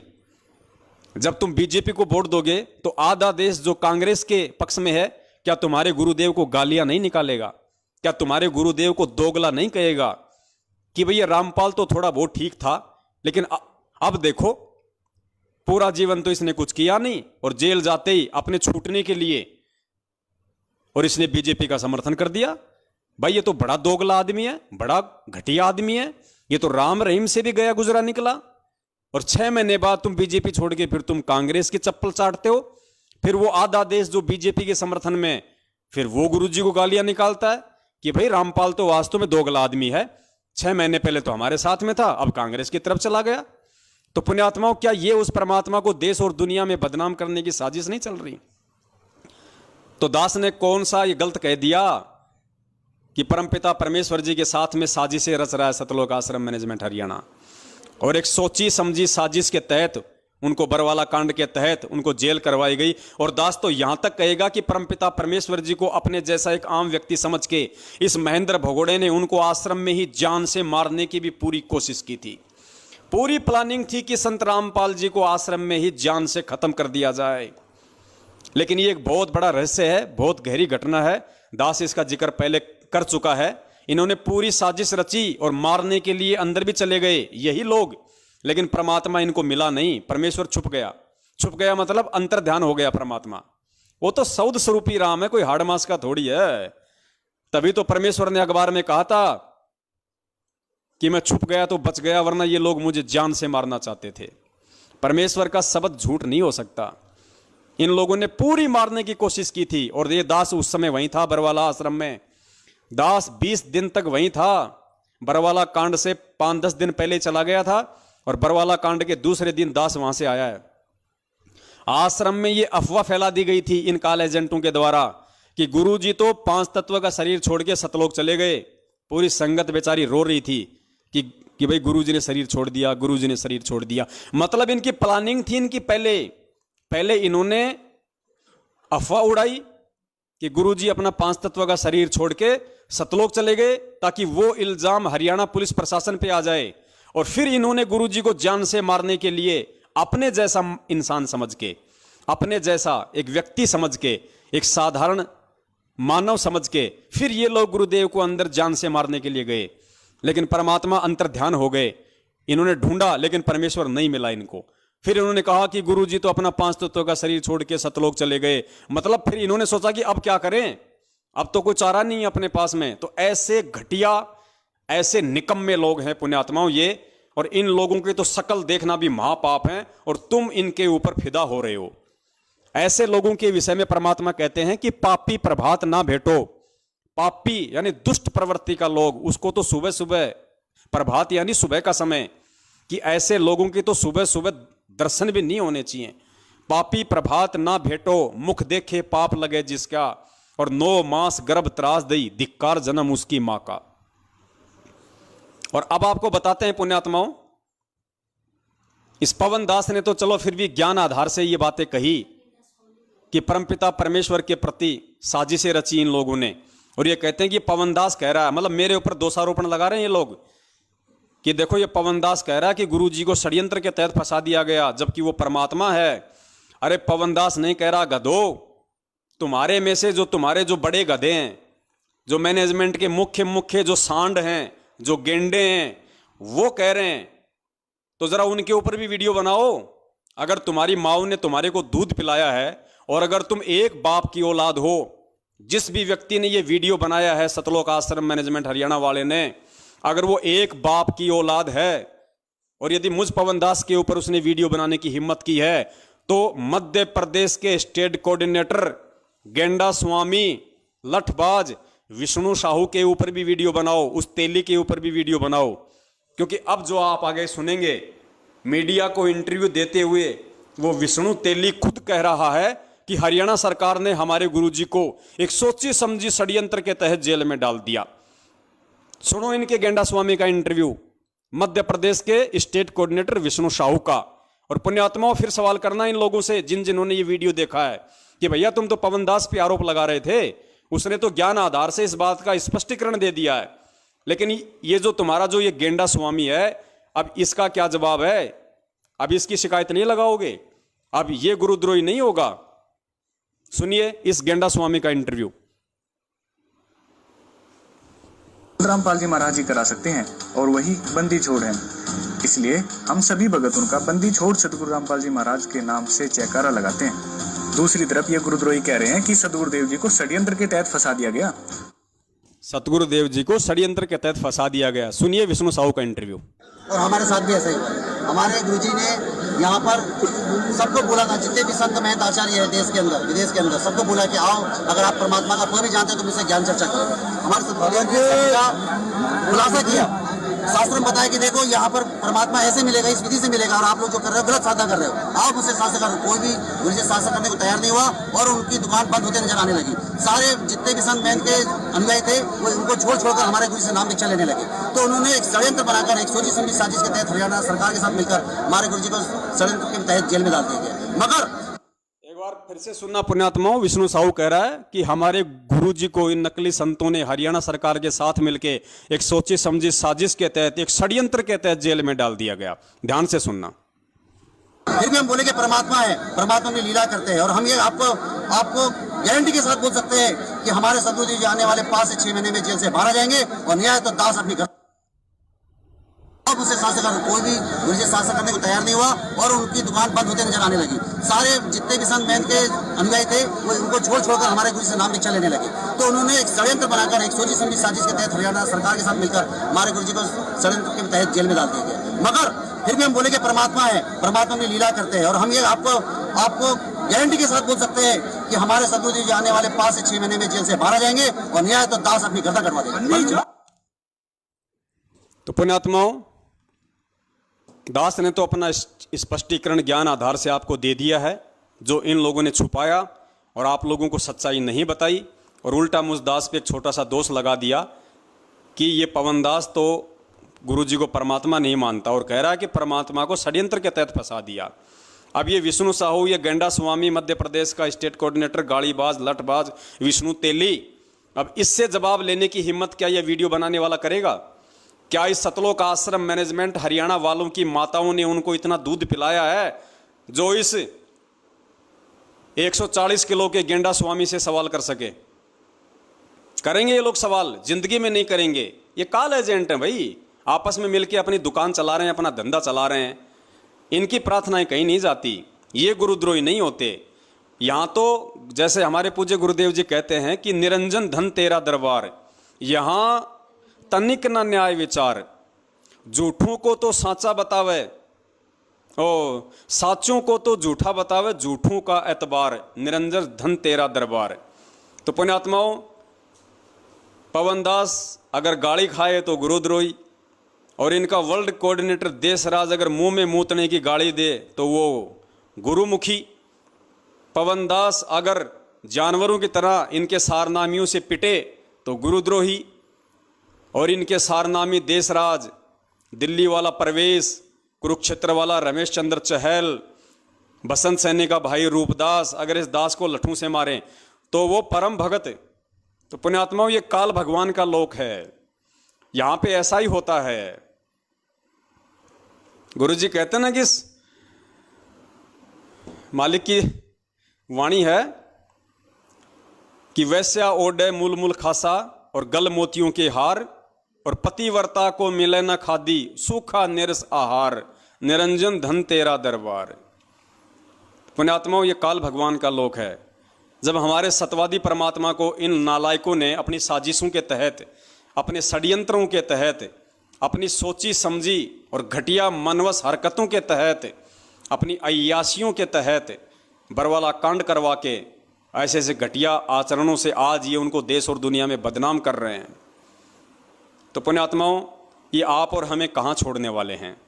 इन्होंने उस परम संत को तो देशद्रोही घोषित करवा दिया और इस 2 कौड़ी के जीव पवन दास को गुरुद्रोही घोषित करवा दिया, ताकि संगत में आराम से अपना धार्मिक धंधा कर सके, कोई बोलने वाला ही ना बचे। लेकिन शायद इसको पता नहीं कि ना तो कभी वो परम संत टूटता है ना झुकता है। वो जिस मकसद को लेके इस पृथ्वी पे प्रकट होता है उसको पूरा करके जाता है। कोई माई का बाप इसी किस ब्रह्मांड में उसको रोकने वाला नहीं है। और जिस अपने बच्चे के सिर पे वो परम संत हाथ रख दे, फिर उस बच्चे को कोई माई का लोल संगत में रोकने वाला नहीं है। आगे चलिए पुण्यात्माओं, इनकी इसी वीडियो में अगली दूसरी उआबाई। कबीर सागर दास सत ग्रंथ साहिब में दिए गए प्रमाण के आधार पर जो हमें काल के लोक से, इस काल के बंधन से छुड़वाने के लिए आए हो, जो वास्तव में बंदी छोड़ हो, उनको कौन बांध सकता है? आगे ये कह रहे हैं कि हम गुरुजी को बंदी छोड़ कहते हैं, जो बंधनों से छुड़वाने वाला है, और इस काल लोक से जो हमें छुड़वाने के लिए आया है उसको कौन बंधक बना सकता है? ये सतलोक आश्रम मैनेजमेंट हरियाणा इस वीडियो के माध्यम से कह रहा है। और फिर कह रहा कि पवन दास कह रहा कि गुरुजी को बंधक बना लिया। अरे पवन दास ने तो ज्ञान आधार से स्पष्ट कर दिया, लेकिन अभी एक और जो तुम्हारा बाप है गेंडा स्वामी के बाद, एक और तुम्हारा बाप वकील एस के गर्ग नरवाना, जो बरवाला कांड में तुम लोगों ने गुरुजी का वकील कर रखा था, चंडीगढ़ हाईकोर्ट का वकील, एपी सिंह से पहले वही वकील था, मेन मुख्य वकील एस के गर्ग नरवाना, वो तुम्हारा बाप, वो खुद कह रहा है। और आज नहीं, 2014 बरवाला कांड के दूसरे दिन उसने मीडिया के सामने, पूरी दुनिया के सामने उसने इंटरव्यू दिया। और इंटरव्यू में उसने क्या कहा? उसने कहा कि संत रामपाल जी महाराज जी को आश्रम में असामाजिक तत्वों के द्वारा बंधक बनाया हुआ था। वो तो हिसार जेल की तारीख पे आना चाहते थे, वो तो कोर्ट में आना चाहते थे, लेकिन कुछ असामाजिक लोगों ने उनको बंधक बना रखा था, वो तो बंधे हुए थे। उस तुम्हारे बाप से जाके सवाल करना कि नालायक इंसान, तूने कब आश्रम में आके देखा कि हमारे गुरुजी को किसी ने बंधक बना रखा था? अगर तुम्हें लगता है कि गुरुजी को कोई बंधक नहीं बना सकता तो अपने उस बाप से सवाल करो, फिर उससे पूछने की हिम्मत करो। सुनो उसका इंटरव्यू।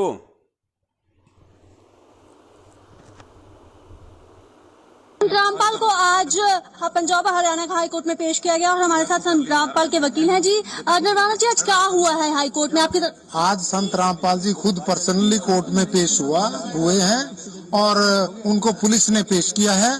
और संत जी ने ये कहा है कि मैं तो खुद बंधक बना हुआ था, मैं क्या करता, मेरी मजबूरी थी, इसलिए मैं कोर्ट में नहीं आ सका। मैं बीमार जरूर हूँ, परंतु बीमार के होते हुए भी मैं कोर्ट में आता। किसने बंधक बनाया था उनको? कुछ लोग थे वहाँ पर, हजारों लोग थे, वो कहने लगे तुमने नहीं जाना, इनको रोका हुआ था। अब पुलिस ने जब इनको छुड़ाया तो ये डायरेक्ट एम्बुलेंस में पुलिस इनको कोर्ट में ले। और कितनी देर से बंधक थे वो? ये तो अब जब से ये झगड़ा चल रहा है ना, तब से बंद की थे, 15-16 दिन से शायद। अब बताओ, ये तुम्हारा बाप पूरी दुनिया के सामने सरेआम चिल्ला रहा है कि संत रामपाल जी महाराज जी को कुछ लोगों ने आश्रम में बंधक बना रखा था। अगर वो बंधक ना होते तो वो तो इशारे की तारीख पे आने को तैयार थे। बताइए साहब। और ये भी कह रहा है कि फिर जाके उनको पुलिस ने छुड़वाया। जिस पुलिस पे तुम आरोप लगा रहे हो, जिस पुलिस के ऊपर तुम्हारा ये गेंडा स्वामी, ये विष्णु साहू मध्य प्रदेश वाला अभी 2 मिनट पहले कह रहा था कि संतों के साथ मिलके हरियाणा सरकार ने हमारे गुरुजी को षड्यंत्र के तहत फंसाया है। अरे उसी सरकार ने, ये तुम्हारा वकील कह रहा है, खुद तुम्हारा वकील कह रहा है कि उसी प्रशासन ने संत रामपाल जी महाराज जी को जाके छुड़वाया। तो गधो, तुम कौन से प्रशासन पे तुम इल्जाम लगा रहे हो? और सवाल करने तो अपने बाप से करो ना, इससे वकील से करो। अब अगर तुम्हारी हिम्मत है तो इससे करो कि भैया तेरे को किसने बताया उनको बंधक बना रखा था? वो तो बंदी छोड़ है, वो तो परमात्मा है, उनको कौन बंधक बना लेगा? और जब वो मीडिया वाली पूछ रही है कि उसको बंधक बनाने वाले लोग कौन थे, तो ये तुम्हारा बाप, ये तुम्हारे टुकड़ों पे पलने वाला, तुमने जो पैसों की जो बोरियां दी है ना इनको अपने बचाव के लिए और गुरुजी को फंसाने के लिए। अब ये कह रहा है, लो अब इससे जवाब। ये कह रहा है कि कुछ लोग थे वहां पे। अरे कौन लोग थे वकील साहब वहां पे? आपकी आंखें फूटी पड़ी हैं क्या? कौन लोग थे वहां पे जो बंधक बना रखा था? कौन थे? आश्रम में कौन घुस जाएगा? आश्रम में तो ऑलरेडी ये गुंडा पार्टी थी, राष्ट्रीय समाज सेवा समिति। इतने बड़े गुंडे ऑलरेडी आश्रम में थे। इन गुंडों के रहते रहते, और बताओ बाहर से कौन आदमी, किसकी हिम्मत होगी जो जाके संत रामपाल जी को बंधक बना लेगा? इन गुंडों के रहते सहते। लेकिन ये वकील साहब नाम लेने से डर रहे हैं। क्यों? क्योंकि वकील साहब की चारों जेब इन्होंने पहले ही नोटों से भर दी। अरे वकील किसने किया? सतलोक आश्रम मैनेजमेंट हरियाणा ने। तो वकील भाई साहब किसकी भाषा बोलेगा? वकील किसका बचाव करेगा? अगर ये वकील अगर सही होता, अगर ये वकील ही सही होते, ये मैनेजमेंट ही अगर सही होता तो बरवाला कांड नहीं होता। और अगर ये वकील सही होते तो ये नालायक इतनी बड़ी झूठ नहीं बोलते। ये सीधा सीधा बोलते कि साहब संत रामपाल जी महाराज जी का कोई दोष नहीं है, उन्होंने किसी प्रकार से ना कोई भीड़ जमा की है, ना किसी को कमांडो बनाया है। आश्रम में राष्ट्रीय समाज सेवा समिति नाम का एक संगठन था जिन्होंने मनमानी हरकतें करके संत जी को इशारे की तारीखों पर जाने से रोका, उनको बंधक बनाया। और जिसके बावजूद ये पुलिस का और भक्तों का झगड़ा हुआ जिसमें 5 भक्तों की मौत हुई, जिसका जिम्मेदार संत रामपाल जी महाराज नहीं बल्कि राष्ट्रीय समाज सेवा समिति नाम का गैर जिम्मेदार संगठन है। यह है असली दोषी। इन दोषियों को पकड़ा जाए, इन भगोड़ों को पकड़ा जाए जिनमें उनका भाई मुख्य है। अगर यह बात वो वकील अगर कोर्ट में बोलता तो कब से परमात्मा बाहर होते, आज कब से परमेश्वर बाहर होते। लेकिन ये क्यों बोलेगा भाई? वकील का काम तो पैसे खाने का होता है ना, ये तो इसका धंधा है। अरे डॉक्टर कभी चाहेगा कि दुनिया स्वस्थ हो जाए, और वकील कभी चाहेगा कि दुनिया के मुकदमे जो है सुलझ जाएं। वकील तो खाता ही पैसा इन मुकदमों के पीछे, तारीखों पे तारीखें दिलवा के, तारीखों पे तारीखें दिलवा के, उल्टे सीधे बयानबाजी करके मुकदमों को लंबा खींच के। यही तो कर रहे हैं पिछले 7 साल से ये वकील। ये वकील ही अगर ढंग के होते, वकील ही अगर इस सच्चे होते तो केस का कब का फैसला हो जाता। तो पुण्यात्माओं, ये बहुत बड़ी साजिश, ये बहुत बड़ा षड्यंत्र इन काल एजेंटों के द्वारा बरवाला कांड से पहले ही सोच समझ के पूरा तैयार कर लिया गया था। तो भाई अब इन वकीलों से करो सवाल कि बंदी छोड़ को बंधक किसने बना रखा था। ये पूरी दुनिया के सामने कह रहा है, इससे करो सवाल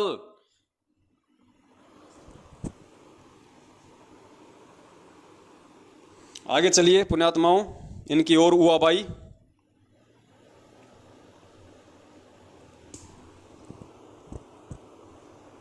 वास्तव में ये काल के दूत हैं। यह बात हमें सदगुरुदेव जी ऑडियो के माध्यम से बता चुके हैं और इनको गुरुद्रोही घोषित कर चुके हैं। लेकिन ये गुरुद्रोही यह बात स्वीकार करने को तैयार ही नहीं है कि यह आवाज संत रामपाल जी महाराज की ही है। इसके लिए गुरु जी की आवाज की लेबोरेटरी में audio authentication and speaker identity report कराई तथा गुरु जी की हैंडराइटिंग की भी जांच कराई, जिसमें यही बात सामने आई कि आवाज भी संत रामपाल जी महाराज की है, वह पत्र की राइटिंग भी संत रामपाल जी महाराज की ही है। लेकिन इन्होंने इस सच को स्वीकार करने से ही इनकार कर दिया। अपने आत्माओं ये कह रहे हैं कि जो हिसार जेल की जो ऑडियो बता के ये लोग संगत में डालते हैं, तो ये कह रहे हैं कि ये गुरुद्रोही अर्थात ये सत्सेवक अर्थात ये पवनदास कहता है कि ये ऑडियो गुरुजी की नहीं है, ये आवाज़ गुरुजी की नहीं है। तो देखो भक्तों, हमने बेंगलोर की लेबोरेटरी में जांच करवाई है और लेबोरेटरी ने साबित कर दिया कि ये आवाज़ संत रामपाल जी महाराज जी की है। पुण्यात्माओं, यहाँ पे 2 पॉइंट हैं, क्योंकि ज्ञान आधार की भक्ति है। आपने तत्व ज्ञान आधार से सोचना पड़ेगा, निर्णय लेना पड़ेगा। परम पिता परमेश्वर जी की आवाज़ को दुनिया की कौन सी लेबोरेटरी है जो चेक कर देगी? जो परमेश्वर सौद स्वरूपी है, उसकी आवाज़ को दुनिया की कौन सी लेबोरेटरी चेक कर देगी? वो लेबोरेटरी जो आज तक यह साबित नहीं कर पाई कि इंसान की उत्पत्ति कैसे हुई है। अरे वो लेबोरेटरियां, अमेरिका तक की वो लेबोरेटरियां जो ये कह रही हैं कि इंसान की उत्पत्ति बंदर से हुई है, यानी इंसान पहले बंदर था, इंसान के पूर्वज पहले बंदर थे, धीरे धीरे धीरे धीरे विकसित हुए, फिर वो बंदर से इंसान बना, ये लेबोरेटरियां। और जबकि परमपिता परमेश्वर जी ने क्या बताया कि बंदर एक अलग योनि है, मानव एक अलग योनि है। तो ये उन लेबोरेटरियों की हमें रिपोर्ट दिखाते हैं जो इंसान और बंदर को नहीं समझ पाई, वो परमपिता परमेश्वर जी की आवाज को समझ जाएगी। तो ये तो है इनकी ज्ञानहीनता। और दूसरी बात पुण्यात्माओं, अगर पवनदास अगर ये बात कह रहा है कि ये आवाज संत रामपाल जी महाराज जी की नहीं है, और तुम अगर सच्चे होते और तुम्हें यदि खुद को विश्वास होता कि ये आवाज गुरु जी की ही है, तो तुम्हारे को लेबोरेटरी में जांच कराने की क्या आवश्यकता है नालायको? अरे पवनदास अगर ये कह रहा है कि ये आवाज संत रामपाल जी की नहीं है और तुम उसको लेबोरेटरी में जांच करा रहे हो, इसका मतलब विश्वास तो तुम्हें खुद को नहीं है। पवनदास तो कल को ये कह देगा कि संत रामपाल जी महाराज जी तो आदमी नहीं है, वो तो औरत है, तो क्या तुम उनकी जांच करवाओगे? तुम उनकी जांच करवाओगे क्या संगत को दिखाने के लिए कि देखो पवनदास तो कह रहा है कि गुरुजी आदमी नहीं है, गुरुजी औरत है, और ये देखो लेबोरेटरी की जांच गुरुजी आदमी है। तो पुण्यात्माओं, ये इनकी नालायकी है, ये इनकी घटिया सोच है संगत को मूर्ख बनाने के लिए। अब इससे ज्यादा मैं इस पे कोई कमेंट्स नहीं करूंगा। आगे चलिए इन महामूर्खों की ओर। हुआ भाई, वास्तव में तो ये सच स्वीकार करना ही नहीं चाहते, ये सिर्फ संगत को गुमराह करना चाहते हैं, क्योंकि इनका उद्देश्य कुछ और है। इस बात की और भी पुष्टि करने के लिए कि ऑडियो संत रामपाल जी महाराज की ही है, गुड्डू दास की धर्मपत्नी सलोनी दासी ने, जो कि जिला अब ध्यान देना, आगे ये साबित करेंगे कि ऑडियो गुरुजी की ही है। उसके लिए ये कहते हैं कि हमने आरटीआई लगवाई जेल में, और आरटीआई लगाने वाला कौन? इनका एक चमचा, उत्तर प्रदेश के उन्नाव जिले का कोऑर्डिनेटर गुड्डू दास। और गुड्डू दास की धर्मपत्नी ने, ये वीडियो में पता नहीं आपको साफ दिखाई देगा या नहीं देगा, गुड्डू दास की धर्मपत्नी ने आरटीआई लगाई ऑडियो के लिए, और ऑडियो का जवाब, उसका आरटीआई का जवाब क्या आया? पुण्यात्माओं, आपने छोटी छोटी चीजों को समझना पड़ेगा। अब दास आपको दिखाएगा, पहले आप ये सुनना पूरा। गुड्डू दास की धर्मपत्नी सलोनी दासी ने, जो कि जिला उन्नाव उत्तर प्रदेश की रहने वाली है, सलोनी दासी ने right to information act 2005 under the section 6(1) के तहत जानकारी प्राप्त की, जिसमें जानकारी कुछ इस तरह से मांगी गई और जवाब जिसमें जानकारी कुछ इस तरह से मांगी गई। अर्थात ये जो सलोनी दासी है, गुड्डू दास की पत्नी, इसने आरटीआई से जो सवाल किए थे, वो सवाल क्या थे? सवालों पे गौर करना आप। जो जानकारी मांगी गई वो कुछ इस प्रकार थी। किस प्रकार थी? ध्यान से सुनना। जानकारी कुछ इस तरह से मांगी गई और जवाब इस तरह से आए। पहला सवाल था कि क्या संत रामपाल जी महाराज को जेल नियमानुसार घर वालों से फोन पर बात करने की अनुमति है? पहला सवाल क्या था? क्या संत रामपाल जी महाराज को जेल से घर वालों से बातचीत करने की अनुमति है? ये नहीं लगाई, ये नहीं पूछा कि क्या संत रामपाल जी महाराज हिसार जेल से अपने घर वालों से बात करते हैं या नहीं, ये नहीं पूछा। क्या पूछा? क्या संत रामपाल जी महाराज जी को जेल से अपने घर वालों से बात करने की अनुमति है? तो अनुमति है या नहीं है, उसका जवाब आगे से आया कि अनुमति है। ध्यान से सुनना इनका सवाल पुण्यात्माओं, कैसे मूर्ख बनाते हैं ये लोग आपको। अगर ऑडियो हिसार जेल से आ रही है या गुरुजी की है तो इनको ये पूछना चाहिए था, क्या संत रामपाल जी महाराज जी हिसार जेल से अपने घर वालों से बात करते हैं? सवाल तो ये करना चाहिए था, लेकिन सवाल क्या किया इन्होंने? क्या संत रामपाल जी को हिसार जेल से अपने घर वालों से बातचीत करने की अनुमति है? तो उन्होंने बोल दिया हाँ साहब अनुमति है। कि क्या संत रामपाल जी महाराज को जेल नियमानुसार घर वालों से फोन पर बात करने की अनुमति है? जवाब आया हाँ। दूसरा सवाल था, अगर है तो कितने मिनट की अनुमति है? दूसरा सवाल क्या है? अगर अनुमति है तो कितने मिनट की है, मतलब जानकारी ली जा रही है। ये नहीं पूछा जा रहा कि कितनी मिनट बात करते हैं, ये नहीं पूछा कि कितनी मिनट बात करते हैं, ये पूछा कि कितनी मिनट बात करने की इजाजत है। तो वो तो कहेंगे भैया 5 मिनट की है इजाजत। सुनो, जवाब आया हाँ। दूसरा सवाल था, अगर है तो कितने मिनट की अनुमति है? जवाब आया 5 मिनट। तीसरा और आखिरी सवाल था कि महीने में कितने दिन बात करने की अनुमति है? तीसरा सवाल क्या किया कि महीने में उनको बात करने की कितने दिन की अनुमति है। ये नहीं पूछा कि वो महीने में कितने दिन बात करते हैं। अगर ये पूछ लेते तो असली जवाब आ जाता। वो कहते थे भैया कोई बातचीत नहीं होती है, कोई किसी प्रकार का उनका फोन वगैरह नहीं होता। लेकिन इन्होंने संगत को मूर्ख बनाने के लिए सवाल ही उस तरीके से पूछे हैं कि संगत के दिमाग में ये बात आएगी नहीं। अरे संगत के दिमाग में बात नहीं आएगी तो क्या परमात्मा के बच्चे भी संगत की तरह अंधे हैं? परमेश्वर ने किस लिए खड़ा किया हुआ है? तुम्हारे पाखंडों की, तुम्हारे षड्यंत्रों की पोल खोलने के लिए तो खड़ा किया हुआ है। तो पुण्यात्माओं, ये तो इनका सवाल जवाब का तरीका है आरटीआई का, ताकि संगत भी मूर्ख बनी रहे और सच्चाई भी सामने ना आ जाए। 5 मिनट। तीसरा और आखिरी सवाल था कि महीने में कितने दिन बात करने की अनुमति है? जवाब आया प्रतिदिन। भक्तों, इतना प्रमाण देखने के बाद भी अगर ये लोग सच को स्वीकार नहीं करते तो इनका दुर्भाग्य होगा। एक कहावत है कि सोए हुए को जगाया जा सकता है लेकिन जागे हुए को नहीं जगाया जा सकता। वही बात है, ये लोग जानबूझकर सच को स्वीकार नहीं करना चाहते और इनके द्वारा लगाए गए मैनेजमेंट पर सभी तरह के आरोप झूठे व निराधार साबित हुए।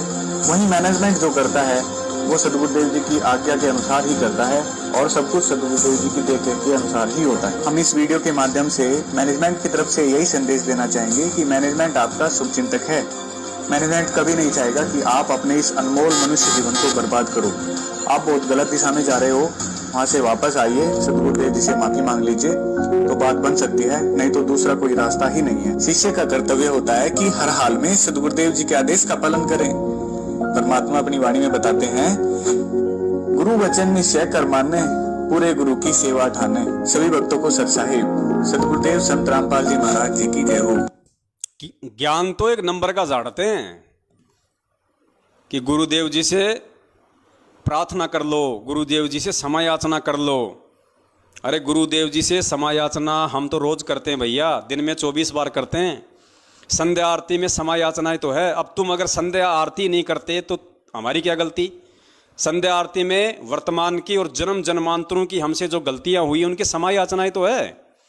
तो हम सत्सेवक तो रोज करते हैं। जब संध्या आरती करते हैं, ध्यान से करते हैं, बैठ के करते हैं, तो हम तो रोज अपने परमपिता परमेश्वर जी से क्षमा याचना कर रहे हैं। अब तुम नहीं करते तो इसमें हमारी क्या गलती है?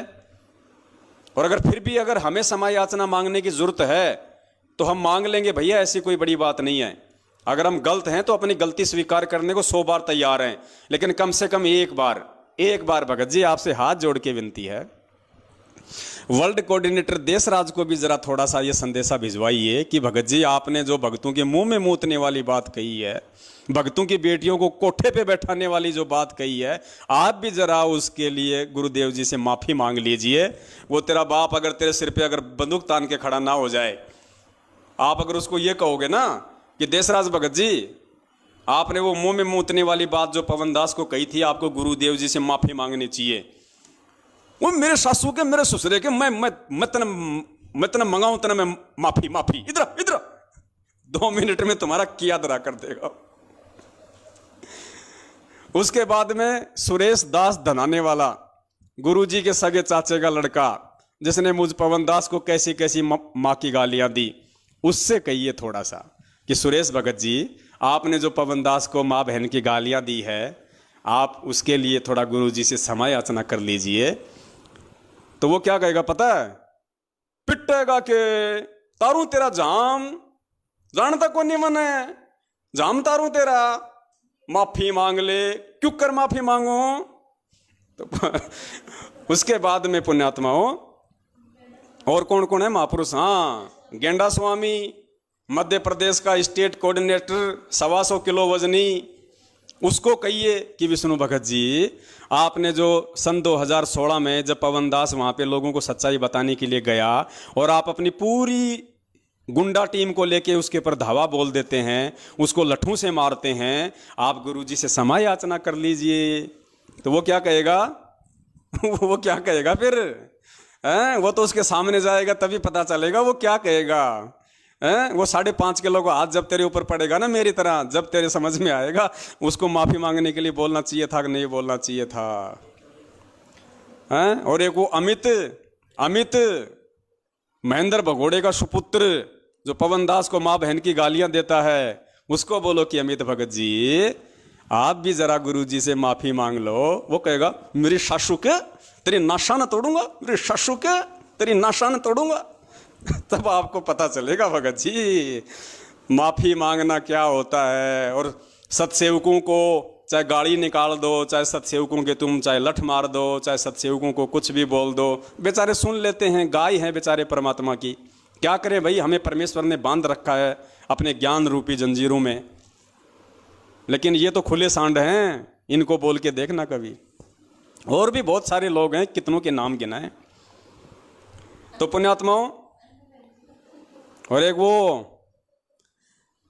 झांसी की रानी, जोधपुर की रानी, राजस्थान के स्टेट कोऑर्डिनेटर प्रकाश माली की धर्मपत्नी अनु देवी, उसको भी बोलो कि बहन जी आपने जो 450 किलोमीटर दूर जो मुकेश भगत जी जयपुर वाले बैठे हुए थे और आपसे बात कर रहे थे और आप सारनाम प्राप्त करके अपने भाई के ऊपर ये झूठा इल्जाम लगा रही है कि मैं पुलिस में तेरी कंप्लेंट कर दूंगी कि तू मुझे घर पे आके छेड़ता है, पड़ोसियों से मैं तेरी गवाही दिलवा दूंगी।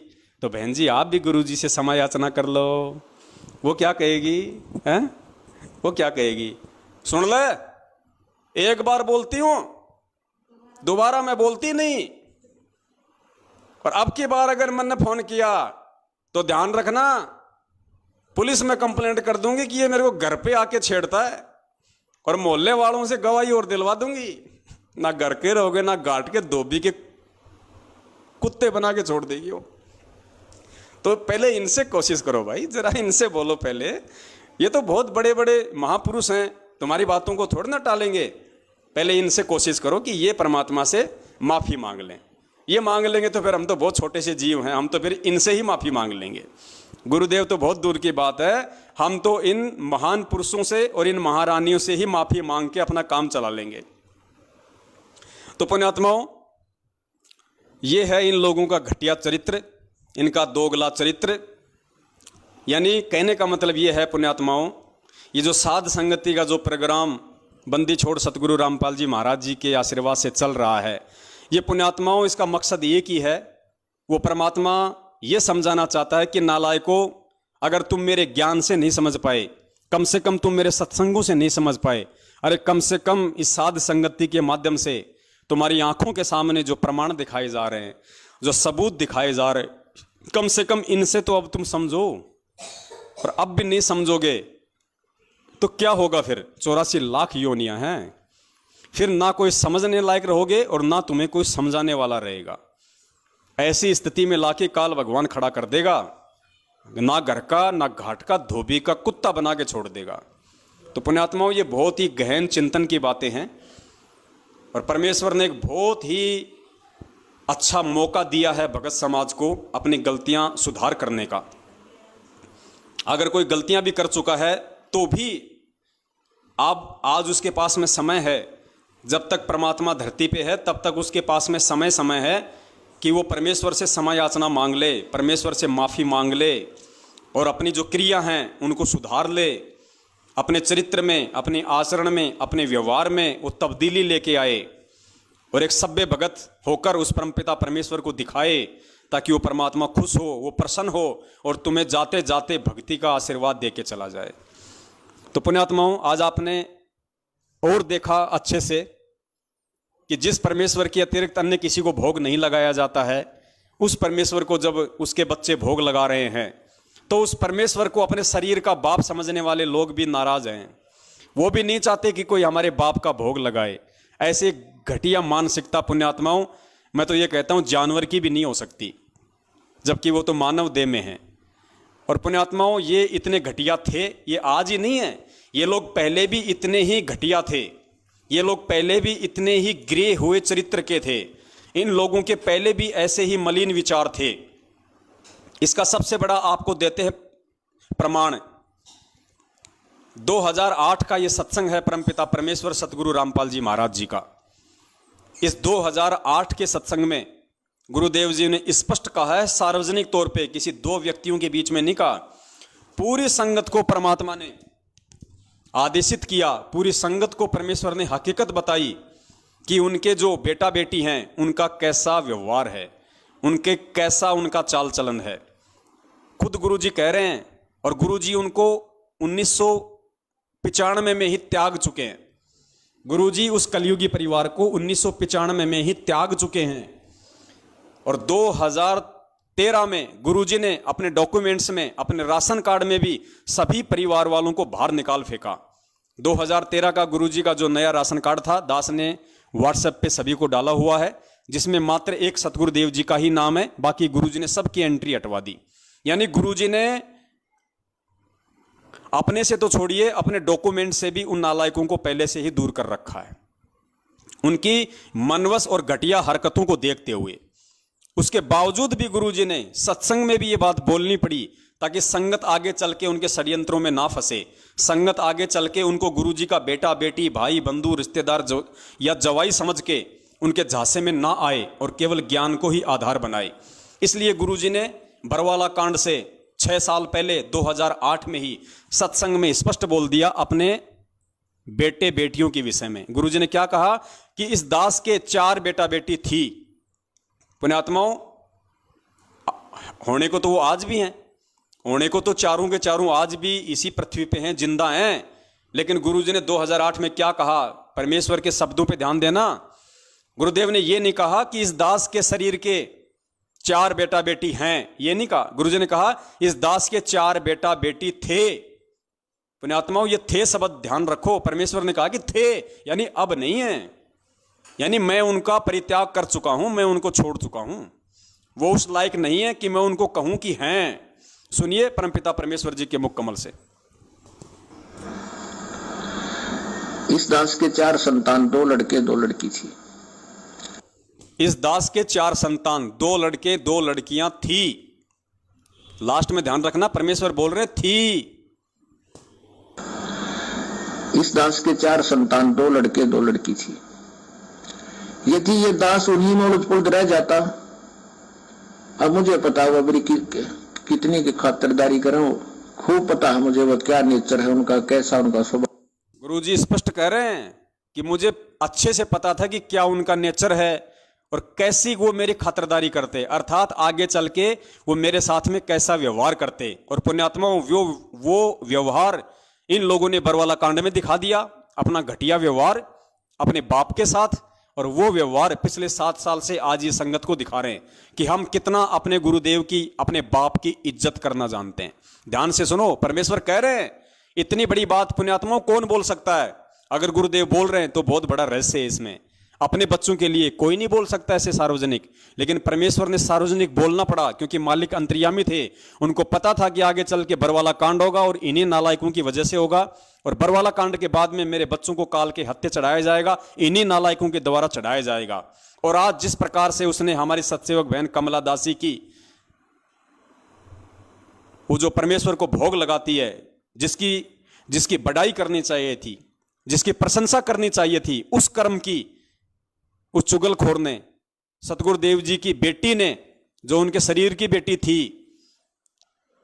लीलामय तरीके से उनकी कलयुगी बेटी, उसने कैसी घटिया हरकत की है।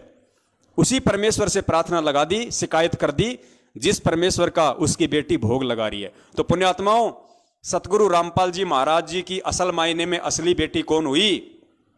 वो चुगलखोर और शिकायत करने वाली, या अपने गुरुदेव को अपना परमात्मा मान के उनको भोग लगाने वाली? ये ज्ञान आधार की बात है। ये भी नहीं समझोगे तो जिंदगी में नहीं समझ पाओगे फिर। तो सुनो, पूज्य गुरुदेव जी खुद कह रहे हैं उसी मंजू के लिए और उसी अपने बेटों के लिए कि इस दास के 4 संतान थी, 2 लड़के 2 लड़की, और दास को अच्छे से पता है कि वो मेरी कैसी खातिरदारी करते, क्या उनका नेचर है, क्या उनका व्यवहार है। ध्यान से सुनो। इस दास के 4 संतान, 2 लड़के 2 लड़की थी।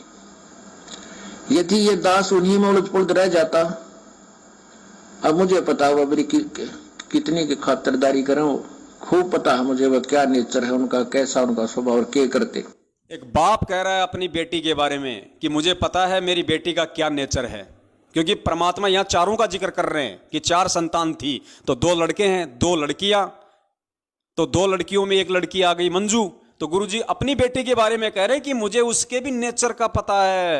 तो पुण्यात्माओं, ये काल की एजेंटनी नहीं तो और क्या है?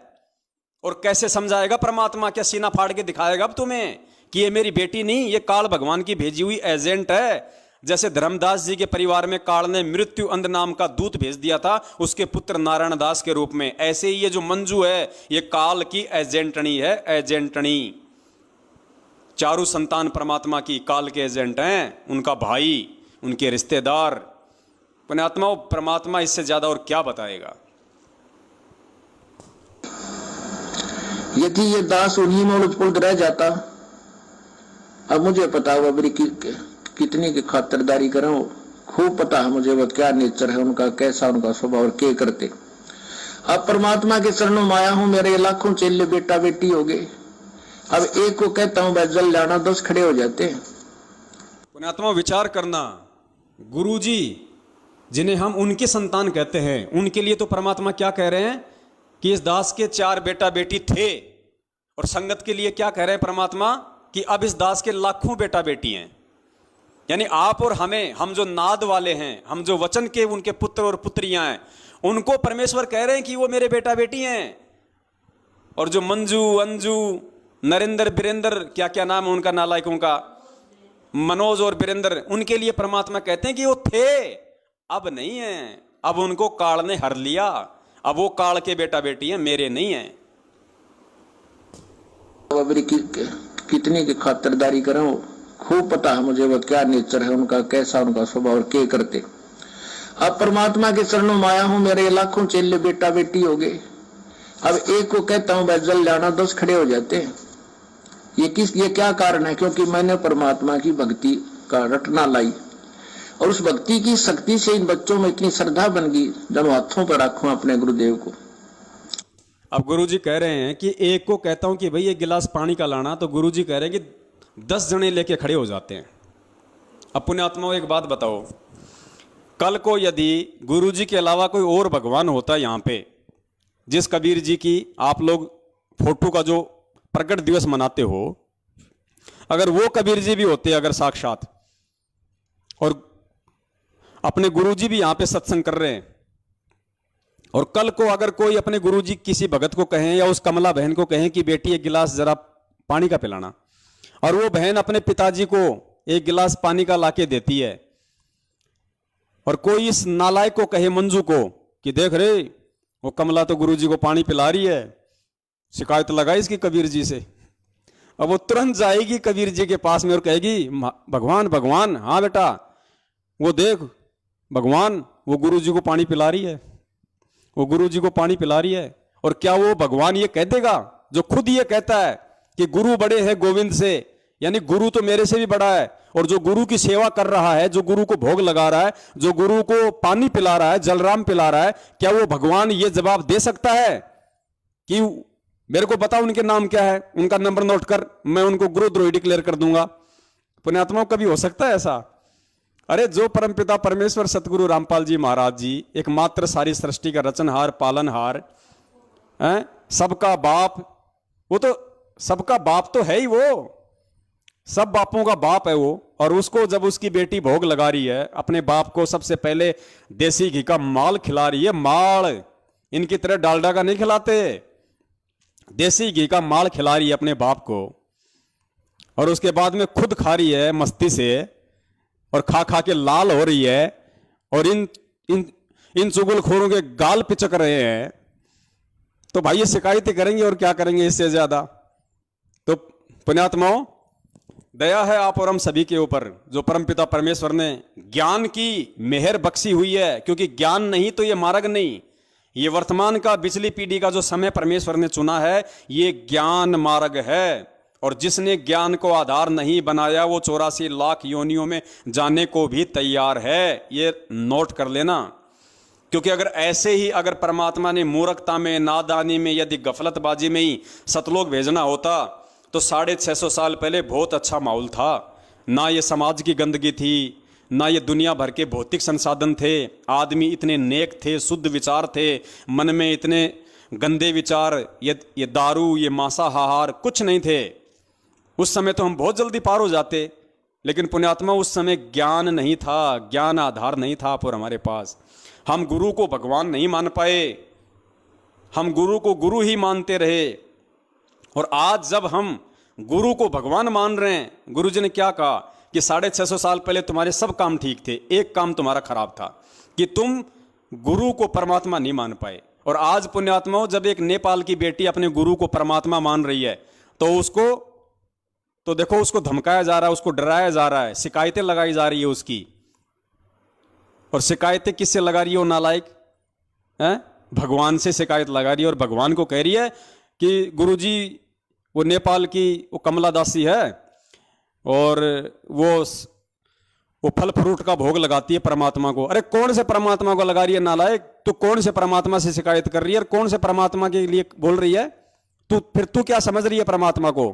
फिर कौन है परमात्मा? और जिसको वो भोग लगा रही है, तू जिसकी प्रार्थना, तू जिसकी शिकायत कर रही है। और एक बात बता, ये हमें केले, संतरे, सेब, अनार, अमरूद, पपीता, अनानास, अंगूर, लीची, और क्या है, 2-4 नाम बताओ रे। आम, फलों का राजा, मीठा मीठा, दशहरी, लंगड़ा, और केले मीठे मीठे, पीले पीले। अब ये हमारे बाप के नहीं लगाएंगे भोग, हमारे गुरुदेव के नहीं लगाएंगे, तो क्या तेरे चाचा के भोग लगाएं? हैं? तेरी माँ को भोग लगाएं?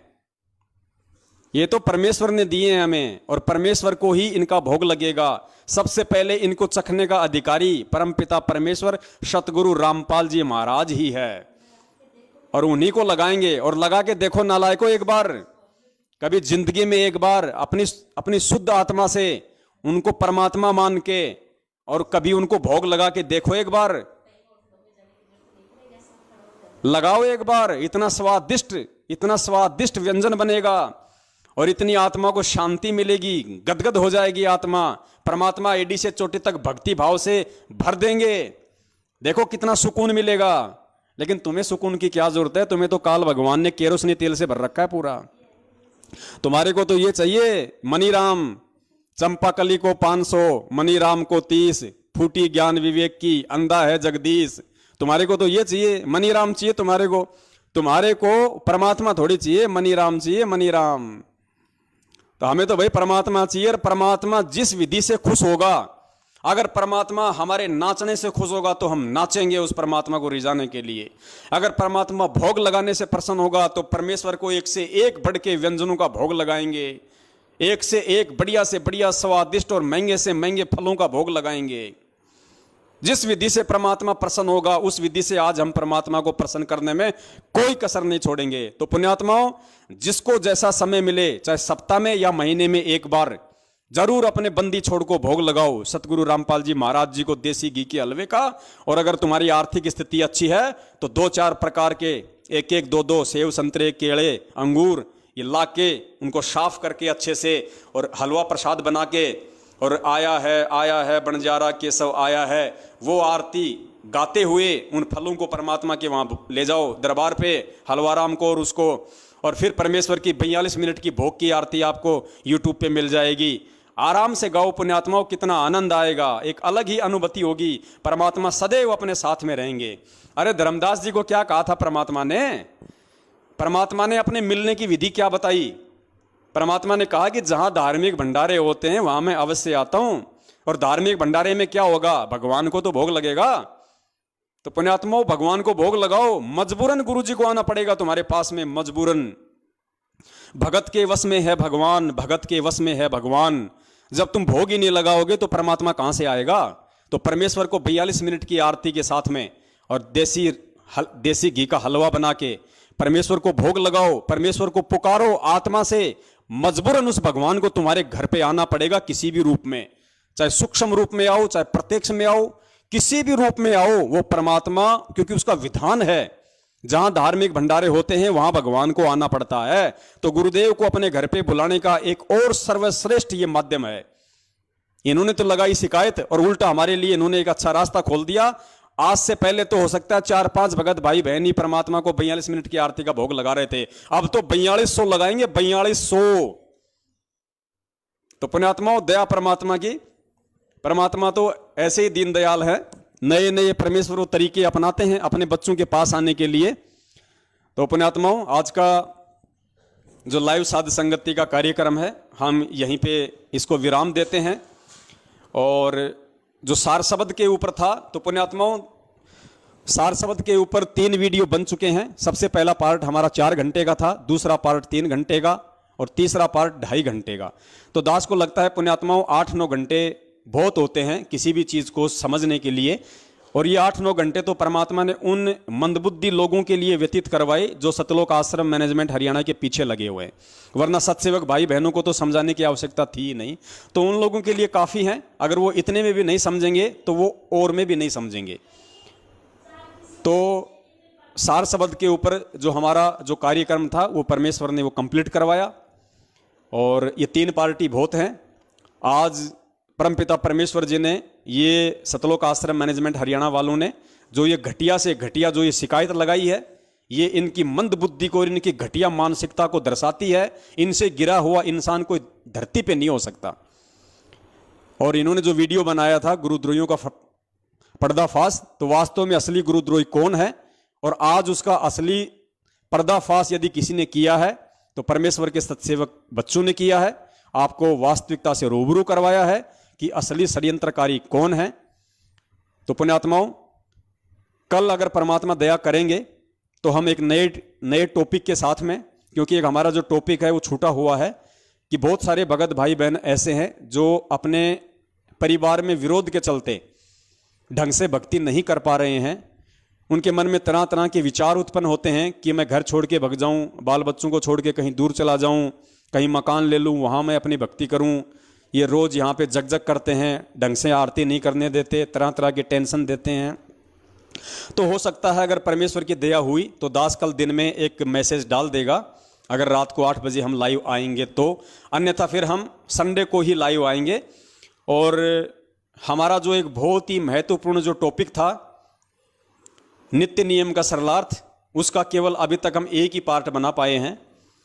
अगर परमेश्वर दया करेंगे तो अगला जो संडे आएगा उसको हम नित्य नियम यानी भक्ति बोध का जो सरलार्थ है उसके दूसरे पार्ट की तरफ हम आगे बढ़ेंगे। तब तक के लिए दास आप सभी भाई बहनों से विराम चाहता है। और एक और दास आपको न्यूज़ देना चाहता था परमपिता परमेश्वर जी के आशीर्वाद से। दास ने भी अपनी झोपड़ी पे जो किराए की झोपड़ी है उस पे भगत समाज की ज्योतियां जलानी शुरू कर दी है। पिछले 4 दिन से दास के मकान पे भी भगत समाज की जो ज्योति हवन है वो परमात्मा ने शुरू करवा दिया है। ऑलरेडी उससे पहले महीना भर हो गया जयपुर में अपने कजोड़ भगत जी के घर पे ज्योतियां जल रही हैं। और हमारी जो सतसेवक बहन है निशा उत्तर प्रदेश के फरुखाबाद से, वहाँ भी परमेश्वर ने 5 ज्योतियों की दया बख्शी हुई है। तो 3 ज्योतियाँ भगत समाज की अलग अलग जगह पे परमेश्वर ने हवन यज्ञ के रूप में शुरू करवा रखी हैं। और पुण्यात्मा विश्वास रखना, एक भी पैसा आप लोगों का, ये हम पहले से बोलते आ रहे हैं, आपको आज भी बोल रहे हैं और आगे भी हमारे यही वचन रहेंगे। चाहे आप लोगों का, चाहे वो 10वें अंश का पैसा हो, चाहे दान का हो, या चाहे आपके ज्योति हवन का हो। पुण्यात्माओं, 100पन में भी कभी मत सोचना कि आपके उस पैसे का 1 पैसे का 100वां हिस्सा भी इधर उधर हो जाएगा। पुण्यात्माओं, अब गलतियां नहीं हो सकती। अब परमेश्वर के विधान के खिलाफ उनके सतसेवक बच्चे नहीं चलेंगे। चाहे हमें, चाहे किसी परिस्थितिवश, चाहे मांग के खाना पड़ जाए, लेकिन आप लोगों का जो सेवा राशि है, आप लोगों की जो सहयोग राशि है, आप लोगों का जो ज्योति का पैसा है, उसमें से पुण्यात्माओं 1 रुपये का 100वां अंश भी इधर उधर नहीं हो सकता। देखने वाला परमात्मा है, इससे ज़्यादा हम आपको विश्वास नहीं दिला सकते। और ये आपकी अंतरात्मा स्वीकार करेगी इस चीज़ को कि हम जो कह रहे हैं वो सत्य है या उसमें कुछ मिलावट है। तो पुण्यात्माओं, वैसे और तो कोई ज़्यादा खर्च हो नहीं रहा। जिन जिन भगत भाई बहनों ने अपनी सेवा जो लिखवाई थी, दान की, 10वें अंश की या उधार की, उनमें से सिर्फ 2 या 3 भाइयों के अलावा किसी की सेवा नहीं लगी है। सबके पास अपना पैसा सुरक्षित है, सबके पास अपना पैसा सुरक्षित है। सिर्फ 2 या 3 भाइयों की सेवा लगी है, मुश्किल से 2 या 3 भाइयों की। इसके अलावा किसी से और कोई पैसा नहीं मंगवाया गया है। और एक हमारी जो ममता रावत नाम से बहन है, मैं नहीं जानता कहाँ से है बहन, आप सबको पता है, जिसने अपना सोना बेच के और दास को 92,000 रुपये भेजे। उस बहन की सेवा लग रही है लगातार। उस बहन ने जबरदस्ती पैसे डाल दिए तो परमेश्वर ने दया कर दी। 92,000 रुपये उसने डाले थे। और पुण्यात्माओं, ये जो मैसेज जो सेवा है, ये जो मिस कॉल वाली जो सेवा है, जो भगत समाज के हमारे पास में नंबर आ रहे हैं बहुत ज़्यादा तादाद में, और जिनको बल्क मैसेज के माध्यम से आप लोगों के डायरेक्ट मोबाइल के इनबॉक्स में जो मैसेज आ रहा है, तो बहुत सारे नंबरों पे वो भेजने पड़ते हैं। एक बार भेजने का तकरीबन 2 से 2,500 हज़ार का हमारे मतलब खर्चा आ रहा है, क्योंकि काफ़ी नंबर हो गए।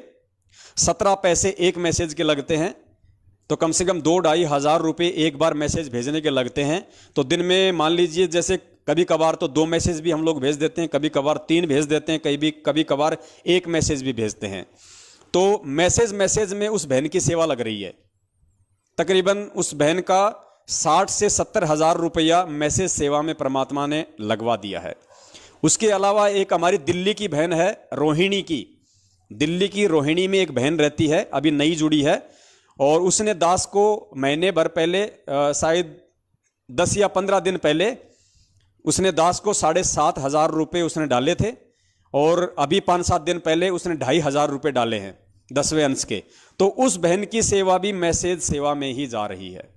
तो इन 2 बहनों की सेवा ही वो परमपिता परमेश्वर ले रहा है।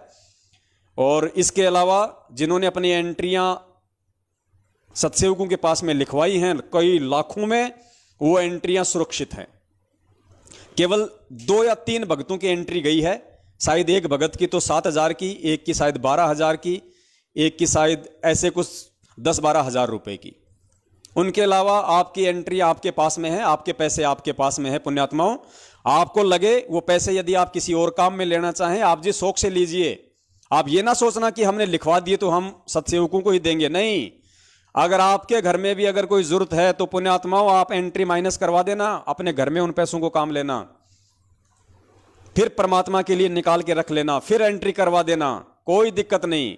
आपको लगता है संगत में और कोई भगत भाई बहन है जिसको अर्जेंट है, जिसको आप जानते हो और वास्तव में उसको पैसे की जरूरत है उधार रूप में, आप अपनी एंट्री इधर से माइनस करवाओ, उस भाई बहन की मदद करो, कोई दिक्कत नहीं। पुण्यात्माओं, हमें देखो, हम तो आपका पैसा वहीं लगाएंगे जहां पे वास्तव में जरूरत होगी।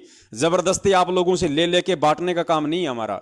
तो फिलहाल जो सबसे बड़ी सेवा चल रही है वो केवल ये मैसेज सेवा है। तो मैसेज सेवा में ही हमें पैसों की जरूरत पड़ेगी। तो जब भी हमें जरूरत पड़ेगी तभी आपको मधु बहन या आपको कजोड़ भगत जी आपको फ़ोन करेंगे। तो केवल मैसेज सेवा के लिए ही आपने अकाउंट में वो पैसे डालने हैं ताकि हम उसको भेजें, वो हमारे को मैसेज का बैलेंस डाले। क्योंकि 1 लाख मैसेज हमारे को 17,000 रुपये में मिलते हैं और 1 लाख मैसेज 5 से 7 दिन में हो जाते हैं पूरे। 5 से 7 दिन में मैक्सिमम वो मैसेज पूरे हो जाते हैं। तो अभी तक जो भी सेवा जाएगी परमेश्वर की दया से, क्योंकि देखो आप लोगों की बैठे बैठे सेवा बन रही है, भक्तों के नंबर भी आप भेज रहे हो, मैसेज भी आपके सहयोग से जा रहा है और उन मैसेजों को देख देख के, उन वीडियो को देख देख के पुण्यात्माएं जाग रही हैं, भ्रमित होने से बच रही हैं, अज्ञानता में जाने से बच रही हैं, काल एजेंटों के झांसे में फंसने से बच रही हैं, उधर से निकल के सत्सेवक बन रही हैं, ज्ञान को आधार बना के भक्ति कर रही हैं। तो पुण्यात्माओं, आप लोगों की उस सेवा से देखो कितनी बड़ी सेवा परमात्मा करवा रहे हैं। अपने भटके हुए बच्चों को वापस भक्ति मार्ग पे लेके आ रहे हैं। गुरु जी क्या कहते हैं, एक कसाई से 1 करोड़ गायों को छुटवाने का जितना पुण्य मिलता है उतना पुण्य एक आत्मा को परमात्मा की भक्ति पे लगाने का मिलता है। तो आपके इस 10वें अंश और दान के पैसे से जो ये मैसेज सेवा परमात्मा ने शुरू करवाई है, पुण्यात्माओं कितने हमारे हजारों सैकड़ों की संख्या में भगत भाई बहन रोजाना इन काल एजेंटों से छूट के, इन कसाईयों के बाड़े से छूट के परमेश्वर के भक्ति मार्ग पे वापस आ रहे हैं। तो ये सारा का सारा जो पुण्य है, जो क्रेडिट है, ये पुण्यात्माओं आपके सहयोग से हो रहा है। ये परमेश्वर आपके ही खाते में डालेगा। तो देखो परमेश्वर ने कैसे बैठे बैठे आप लोगों को सेवा दी हुई है। आपका पैसा कोई हरियाणा के जाट आरक्षण में नहीं जा रहा, आपका पैसा कोई नरेंद्र मोदी की चापलूसी में या उसके समर्थन में नहीं जा रहा, उसके लिए चुनावों के प्रचार प्रसार में नहीं जा रहा, ओम प्रकाश चौटाला या कांग्रेस के प्रचार प्रसार में नहीं जा रहा, आनंदपाल सिंह की सीबीआई जांच में आपका पैसा नहीं दिया जा रहा। ये घटिया कुकर्म करने के लिए तो ये मैनेजमेंट ही काफ़ी है। हम तो परमेश्वर के विधान पे चलेंगे और आपकी सेवा का उसी जगह 100% सत्य प्रयोग होगा जहां से आपको परमेश्वर रिटर्न देगा। आपको परमेश्वर दिन दोगुनी रात चौगुनी वृद्धि देगा, क्योंकि आपका दान सुपात्रों के पास जा रहा है, आपका दान अधिकारियों के पास जा रहा है, आपका दान ठोर ठिकाने जा रहा है। आपके दान का कोई भी भगत अपने पर्सनल जीवन में 1 पैसा भी यूज नहीं ले रहा और ना ही लेगा। तो पुण्यात्माओं, हम परमेश्वर के सच्चे सेवक हैं, आप और हम सभी परमेश्वर की सच्ची सेवा में लगे हुए हैं। अब हम गफलतबाजियां नहीं कर सकते और जो गफलतबाजियां हमसे पहले हुई हैं उनके लिए हम बार बार परमात्मा से क्षमा याचना करते हैं और आगे से परमेश्वर से प्रार्थना करते हैं कि परमेश्वर ऐसे ही अपने बच्चों को सद्बुद्धि दिए रखना, ताकि परमेश्वर हम सदा आपके कृपा पात्र बने रहें, आपकी दया आपकी दृष्टि सदा हम नीचों पे बनी रहे। इसी के साथ दास अपने शब्दों को विराम देता है। आप सभी भगत भाई बहनों का धन्यवाद करता है जो आप लाइव साध संगति में जुड़े रहे, अपना कीमती समय दिया। सत साहिब बंदी छोड़ सतगुरु रामपाल जी महाराज की जय हो। सत साहिब।